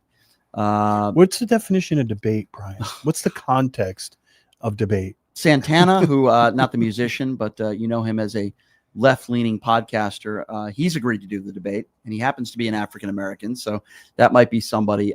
We're going to eventually line that up. There are a few programming notes that I want to share with all of you. I have a busy next couple weeks, and Leonard is a part of not just the show, but he's going to be flying solo for 2 days. Yeah. So I'm going to talk a little bit about that. So I'm doing the Roland Martin show today. From 3 to 5. Why am I talking like David Pac-Man? I don't know. I love David. That's Pac-Man. okay. So, guys, I'm doing the show today. So, guys, here's something interesting. So, I'm doing I love David Pac-Man, but he's great. I'm doing Roland Martin 3 to 5 p.m. today. If you want to check me out there. Friday, we're still doing the show throughout the week, but Friday, I'm interviewing a young conservative who is like they call him like the dean of the right. His name is Kai Schwimmer. He is very anti-immigration. So we're going to have like an immigration debate on Friday. I will also be going live on my YouTube. Now, I'm still doing my show Friday. And then after my show, you get more of me at 3 p.m. Pacific Standard Time because I'm doing like a 2-hour debate with Kai Schwimmer. So what was it? What about if his first name was Olympic? that would Olympic Schwimmer? That'd be a great first name. College? That'd be fun. So yeah, that's going to be Friday. And I'm flying out Sunday because I have an event Monday at the Arizona State University with the Un-F America Tour. Myself and Destiny are going to have a tent out there. We're going to be debating people. And then later that night, we're going to be setting up some debates with some Turning Point people. So that's going to be interesting. So Can't wait. Taking Monday and Tuesday off. I fly back Tuesday. Ryan Shedd. Oh, wait, let me finish my week because I have to take the whole week off. Wednesday, I'm flying to San Diego. Partial vacation, but I'm also going out there for the No Kings protest. So if you're a listener of the show in California, close to San Diego, I'll be out there speaking. So I'm going to be at those protests out there. I'm also hanging out with some friends, Nicole Mitchell being one of them that I'm going to be hanging out with out there. I don't mean to name drop. Yes, I am hanging out with some other friends of mine that are somewhat famous in the music and acting industry, but I do have a lot of friends out there in California. So who's going to be filling in for me? Monday, Tuesday, and Friday, my good friend, Ryan Shedd, is going to be filling in for me. Very knowledgeable. Ryan is awesome. And Leonard is nice enough to be filling in for me Wednesday and Thursday. So the shows are going to be live. It's all going to be covered while I'm getting content out there on the road. So I appreciate, Leonard, you doing that for me. You'll do great. You always do. And that's going to be a lot of fun. I'm getting a lot of requests for my my tomato sauce recipe and my meatball recipe. So I may surprise everyone and go ahead and say that on the air. So I've gotten a lot of text messages in the last 30 minutes, a few, and on social media asking me, who are you debating in April? Okay, I'll just spill the beans. All right, drum roll, spill the beans. I will be on the University of North Carolina campus on April 28th. They're flying me out there with a live studio audience to debate none other than Rachel Wilson. That is Andrew Wilson. That is Andrew Wilson's wife. She wants to debate me on feminism. I agreed to do it. Don't ask me why. Is this one-on-one, Brian? Like yes, when you go out there, here's my question. Is it going to be you and her, or is he going to be standing by dirty looking you and chiming in, or Andrew's did they set that up yet? So I don't know if Andrew's going to be there, but Andrew is not going to be a part of this debate. It's just going to be me and her. There's going to be a moderator and there's going to be a live audience and they'll be able to ask questions too. I have a really good sense and idea of what this is going to be about, why she doesn't think women should be in the military, why women shouldn't have the same opportunities that men have. And she's going to make stuff up about you because that's what they do.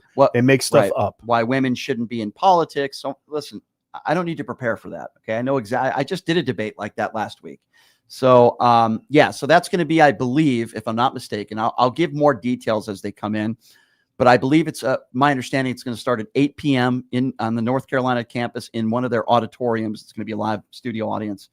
So that's I've never been to North Carolina. Did you say there was a time? Is there a pre-arranged time 8 p.m. limit? No, we haven't worked like an hour, 2 hours. I think it's going to be a solid hour and a half to 2 hour debate, and we're going to have studio audience interaction. Yeah, if you want to get it all on the table, you gotta spend some time. So that's going to be broadcasted live everywhere. It'll probably be fun. Probably be on my platform as well. But yeah, so that's going to be.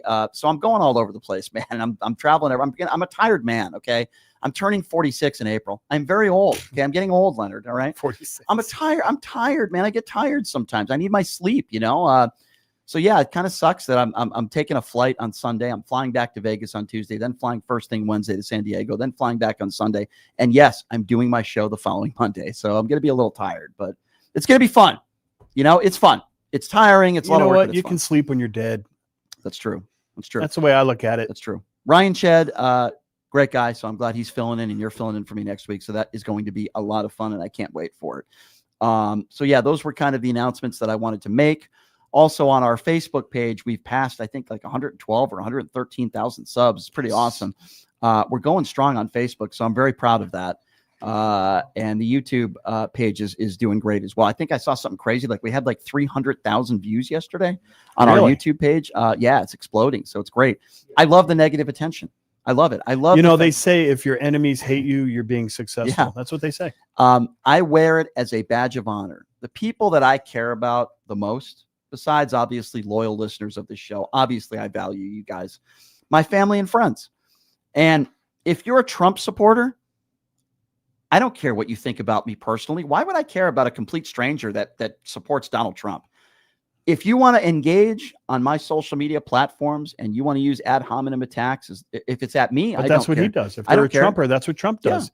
He attacks you personally, he attacks your looks, he makes up lies about you. That's their whole culture. That's part of their culture, the MAGAs, to attack you personally. Leonard, if you're in this industry that I am in and you don't have thick skin, you're not going to make it. Well, I was a cop for 25 years, Yeah. and a lot of people didn't like us. Yeah, So of course. it's especially the people we took to jail. And Yeah, of course. You know, Being you're a going to cop have is- a number of people that you're doing the right thing. Being a number cop of people are is not a going to like you. far more difficult job than anything I've ever done. I can't even imagine. So yes, it was kind of fun. Yeah. Well, I mean, obviously you did it well, and you were a lieutenant, and you were rewarded for that. But yeah, anyway, I enjoy the MAGA grifters and the MAGA buffoons and all these people on social media that say things about me. I laugh at it, and I think it's fun. Let's go quickly to the YouTube super chat, if I may. Read off one of those YouTube super chats, and then we'll get to some more YouTube super chats a little bit later on in the program, if you have time, Leonard. As To soon as do it so. pops Yeah. up. And the number to call, by the way, is 702-221-7283 if you want to be a part of the program. And again, that number is 702-221-SAVE. By the way, 112.5. So this is Electric Dad 78. We are putting a plumbing company inheritor as a head of DHS. That's true. That's crazy. He has no law enforcement experience. But you know what?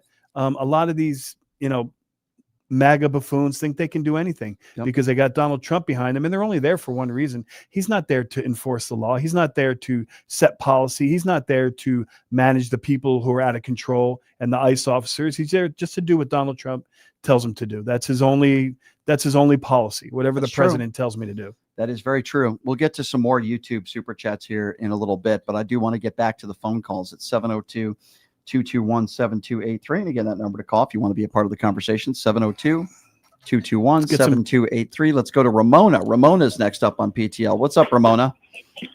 Hi. Hey. Hi, Leonard. Hi, Brian. there. What's going on? I was just calling in to say, what a shame it is that all these idiots are calling in last couple of days with all this stuff going on in the world. But we appreciate, my husband and I appreciate everything that you guys do. And my husband is a huge fan of Leonard and thinks that Leonard should run for office. Well, there you go. There you go. I'm not, politics is tough because you have to say it like it is. I'm a straight shooter. I don't dance around. I don't make dirty deals. I don't do all that. And so I don't know how far in politics you can go if you're not that kind of person. That's true.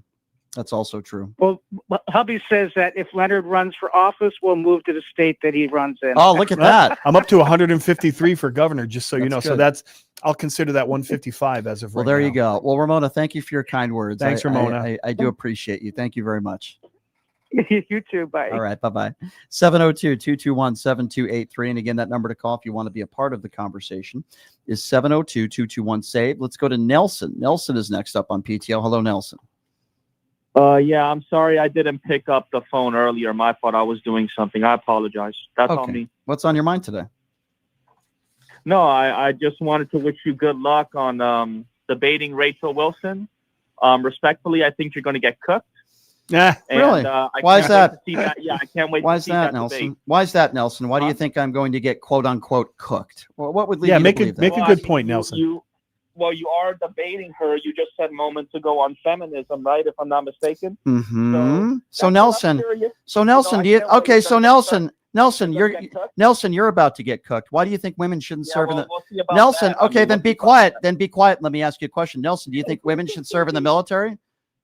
Stop with your Tucker Carlson laugh and try paying attention. Do you think women should serve in the military? Yeah, I do. Why? Oh, you do. Okay. How about a better question? What's hold on, feminism? Hold on. Nelson, you're dumb. You're dumb enough to, I guess, not understand that. Are you going to stop that creepy laugh and are you going to shut up and are we going to have a conversation? Stop laughing. I apologize. Then shut up. Shut up. Shut up.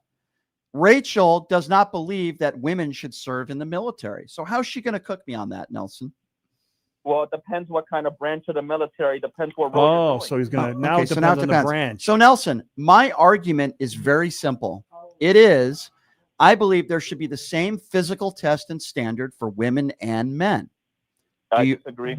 Oh, really? There shouldn't. So you think there The should same be pay, the same opportunity for rank. If you want to hold play on. fair, play fair. Hold on. So Nelson, why do you think there shouldn't be the same physical requirement test for women and men? Why? Because on average, men are significantly stronger. You're not paying attention. You don't have to be hold on stronger. a second. You're not paying attention to my question.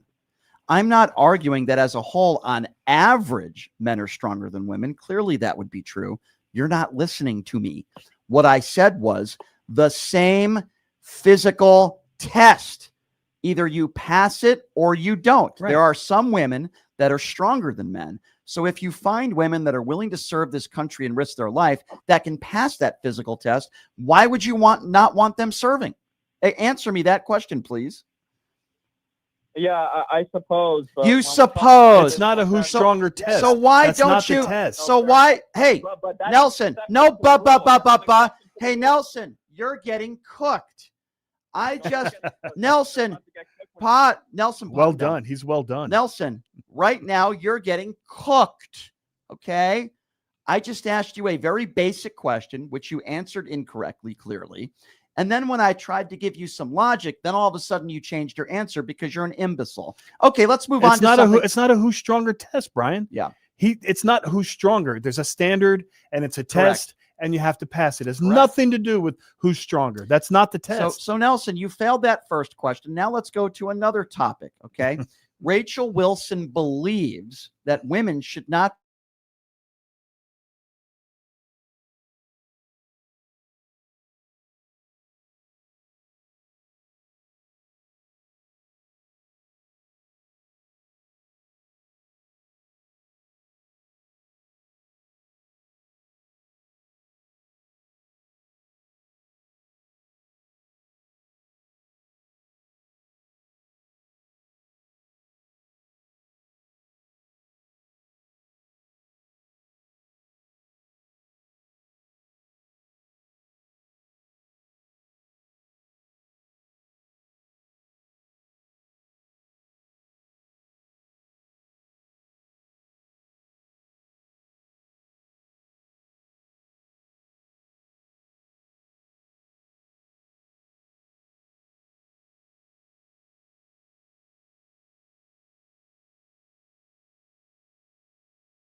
Just like NBA, just like NHL, and baseball, if you generate hundreds of millions of dollars, then that should reflect in your contracts and your pay. But if you don't generate that kind of money, then it's just business. It's just straight business. Like you said, Brian, supply and demand. Yeah. So why would they demand to get paid what every NBA player is receiving? So that's my opinion. It's just on business. that. But Nelson, you still haven't articulated to me how she's going to cook me. What is a position on feminism that you disagree It would be with? nice if he could explain how you're going to get cooked. What is that? What is a position on feminism that you disagree with me on? Go ahead, Nelson, as we pod you back up. Go ahead, sir. Oh, thank you, man. I was kind of trying to talk this whole time. Okay, but you're not gonna, because you don't interrupt No, me. I am going to answer. Please. Okay, go ahead. Please. Yeah. So when it comes to, for example, trade jobs or vocational jobs, right? That is more designed for men: construction, plumbing, welding. What is? I disagree. Okay, so hold on. I disagree. Okay, hold on. Physical jobs. Okay, Nelson. Physical jobs Nelson. designed for men. Nelson. Biologically designed for men. Nelson. What's my position on that? Do you know what my position is on that? Go ahead, say it, sir. Okay, so you don't know my position, but yet she's going to cook me on this. I never said I did. Okay, I never so said how I did. could she cook me on something on a topic when you don't even know what my freaking opinion is on it, you dummy? You stupid moron. Explain it, dummy.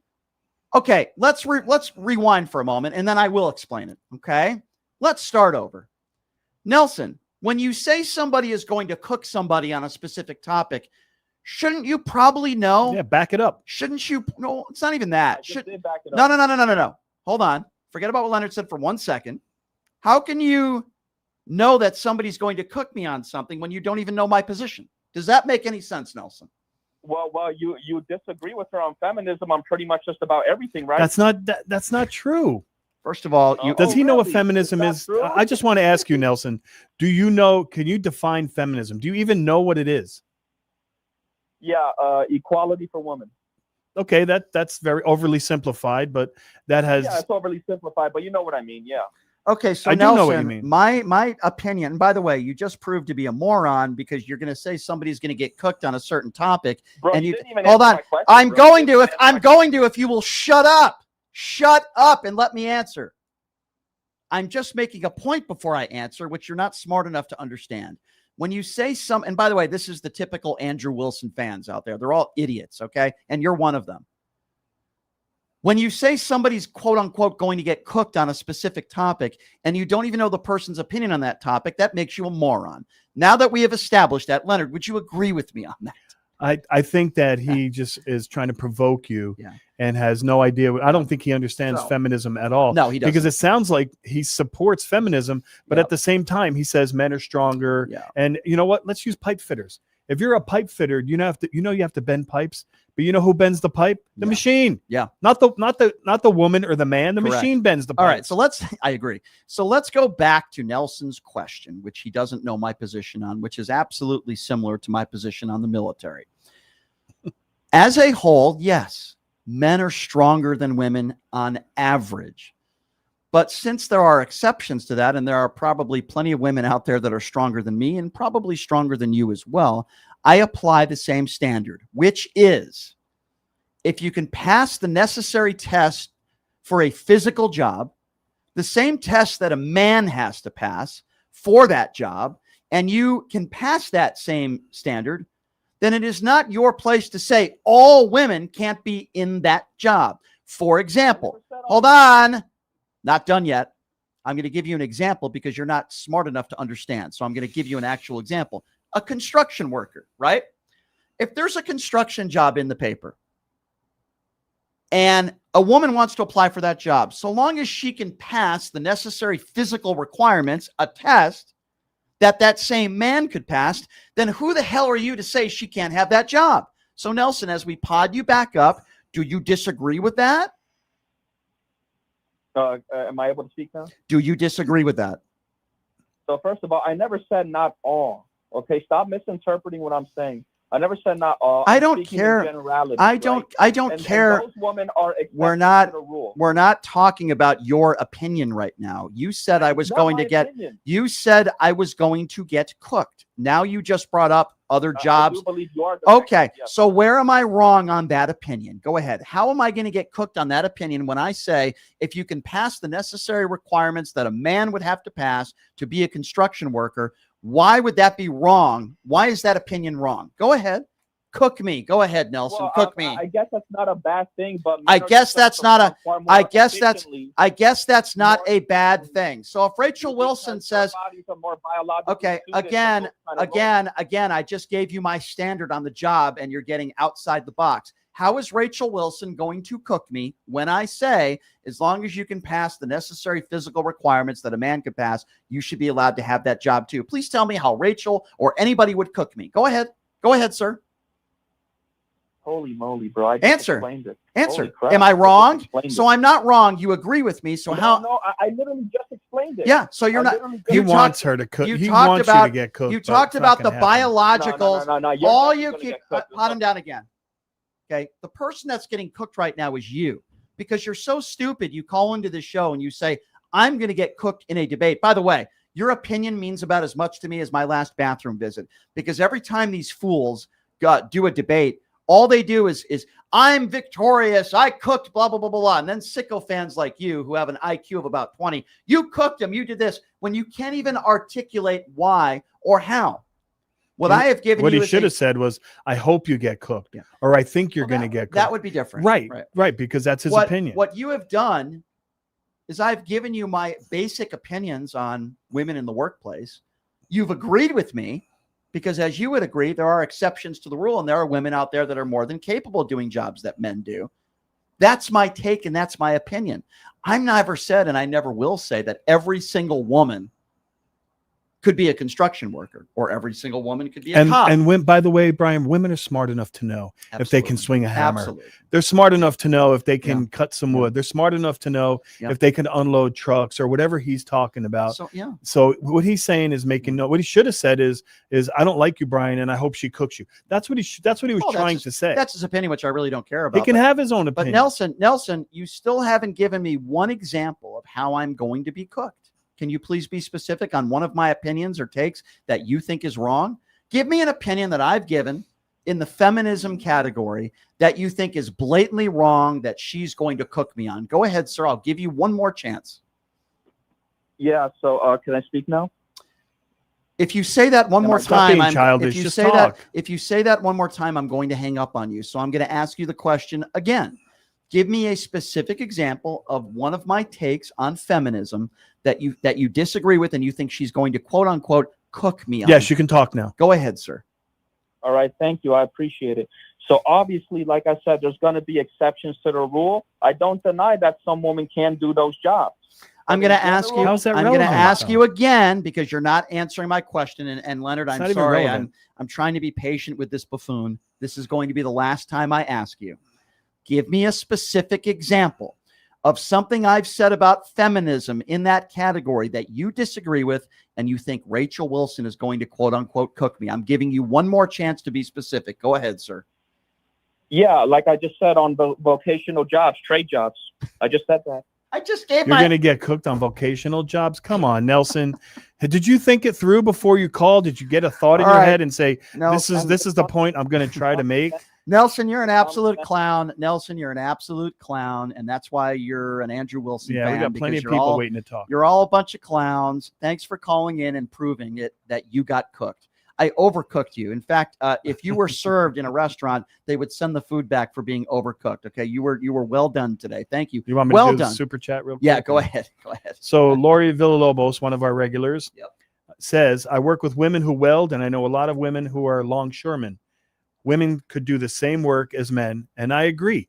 And they know what they're capable. Why is he acting like they're stupid? Like they're going to try to apply for a job that they're not capable of doing. That's what he was implying. Right. Of course. Well, he's an idiot. And I wish he would have knew more about feminism because it's a lot more than we just want to be equal. It's quite a bit more. It's a little bit more complex. I agree with you. Yeah, they want to change the patriarchy of politics and the men leading the world because they don't believe they should be in those positions. I'm not saying that's my position, but there's a heck of a lot more to it than we want to be. Yeah, equal. and I completely disagree with that. You're telling me, Hillary Clinton isn't overqualified to be president of the United States. What about Kamala Harris? She was one of the most qualified people that's agree. ever run for president. I completely agree with you. Let's get back to the phone calls and let's go to Mary. Mary is next up on PTL. Hi, Mary.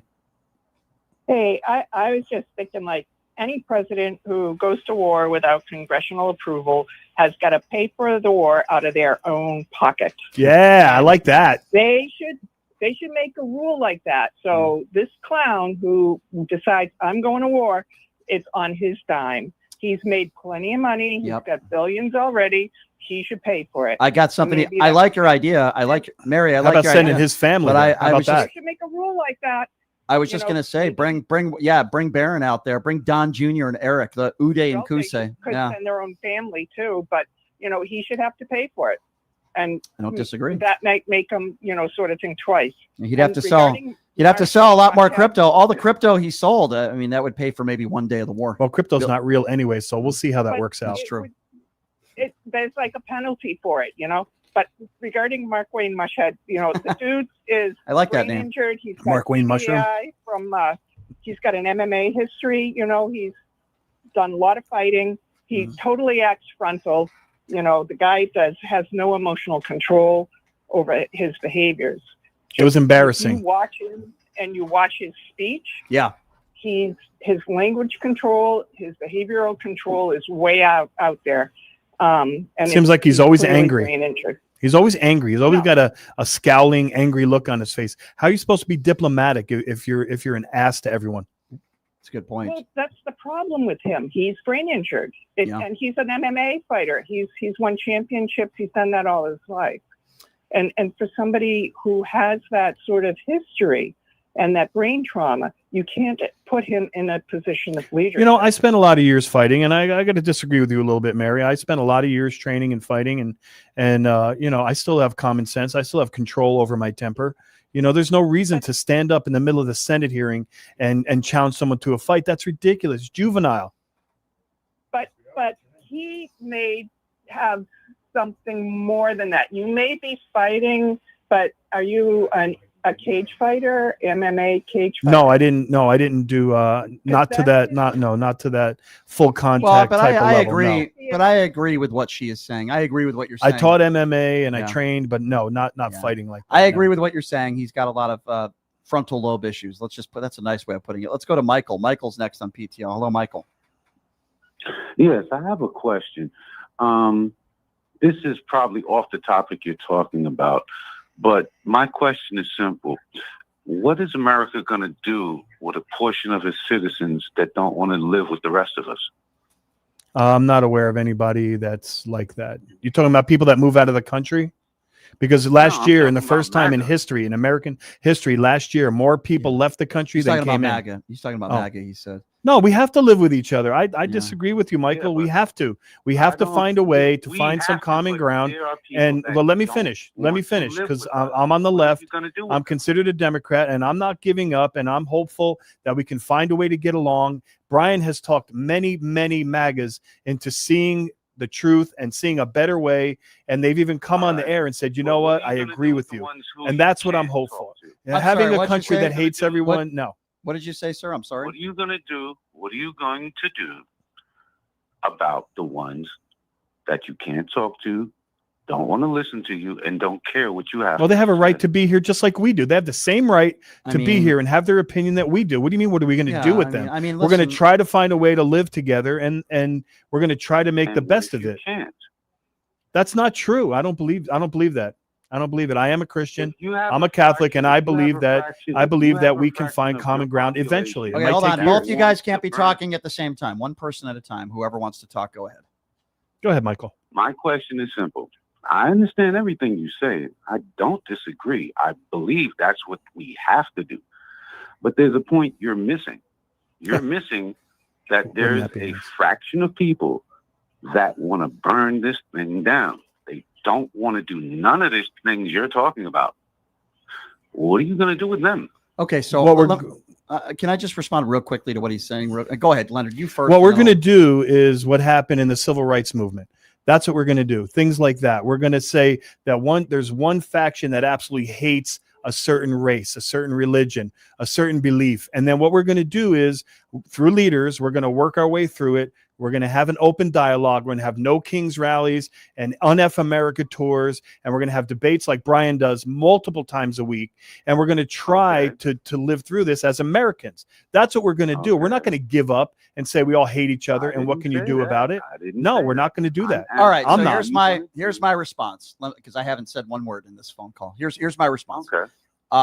I make jokes on this show sometimes because, as you know, people on the right always say that all Muslims need to be deported, and I make jokes saying all MAGA need to be deported to Gaza. Obviously, seriously, I don't want to implement. That's satire. Obviously, seriously, I don't want to implement policy to do so. I will say this. I don't have them in my life. I don't have people like that are sicko fans. I don't want them in my life. I don't associate myself with them other than them calling into this radio show and occasionally debating people like that. They're not my friends. I don't associate myself with them, and I don't care about them. I don't wish them ill will, but I also don't care. You know, that's my personal preference. What Leonard is referring to is by a law standard. You know, they have the right, First Amendment right to agree and disagree. I understand all of this, and you guys are right. But you're missing my question. No, I'm not. You're saying that, what are we going to do? And it sounds like you're giving up. What are you going to do with a violent fraction of people? If you're, hold on, let me stop you right there. Let me stop you right there. Let me stop you right there. If you commit a crime, I want you held to the highest extent and you're going of to the law. jail. As simple as that. That is a completely different question. No, that you're regardless asking. of what side you're on. Never have I ever condoned violence on any side of the aisle. If you are violent, if you are threatening people, I want you held to the highest extent of the law. I don't know. I don't think he was talking about that, though, because if you're going to fight or use violence, then you're going to jail and you're breaking the law. What you're saying is you think there's no hope for any of us to ever. That is not the American way. That's not the America I grew up in. And I know it sounds like truth, justice, and the American way. I know it sounds like that, but I believe we will find a way to get along and move forward. I think we have another, speaking of moving forward, I think another super chat, if you want to read that one off. Yep. Minnesota vet says, any veteran who supports Trump is no longer my brother or sister. They are disgrace. Now, I agree. If you don't support the vets and you treat them the way Trump does, I think that's a seriously evil thing. But like I said, giving up on people. I just talked to a friend yesterday, not to belabor the point, a sergeant that worked for me who's a MAGA. And we did get into an argument, and at the end, we kind of talked about family, and we moved forward. Quickly, I would say this: even though I despise people like J.D. Vance and Ron DeSantis, I would also say I still respect anybody's service to this country. If they serve honorably, I will always be that way, and I always will continue to be that way. Leonard, it's always a pleasure. I appreciate you. Sorry, I ranted a little bit there. No, you're good. You're good. I look forward to you filling in Wednesday, Thursday next week. I know you'll do a great job. And I look forward to that. Also, anybody who wants to check out my personal website is pushingthelimits.live, where your questions and comments, we'll read during YouTube super chats, but you can also email me at brianshapiro@kshp.com. We accept donations, whatever it is, $5, $10, $20 a month. You go to my website, pushingthelimits.live. If you enjoy what I do, then we ask that you help support what we do here to keep the lights on. John Fogelsang, who I love, I'm a big fan, actor, comedian, and you see him on CNN with Abby Phillips all the time. He's great. He's going to be joining us on the show tomorrow. He's awesome. And some special guests that are going to be joining us on Friday. It's going to be a lot of fun. Leonard, like I said, always good to see you, my friend. I'm going to be having me. Of course. I'm going to be on Roland Martin's show in an hour, so I got to get the hell out of here. I'll see you guys tomorrow. Have a great day. Hey, everybody. Are you struggling to find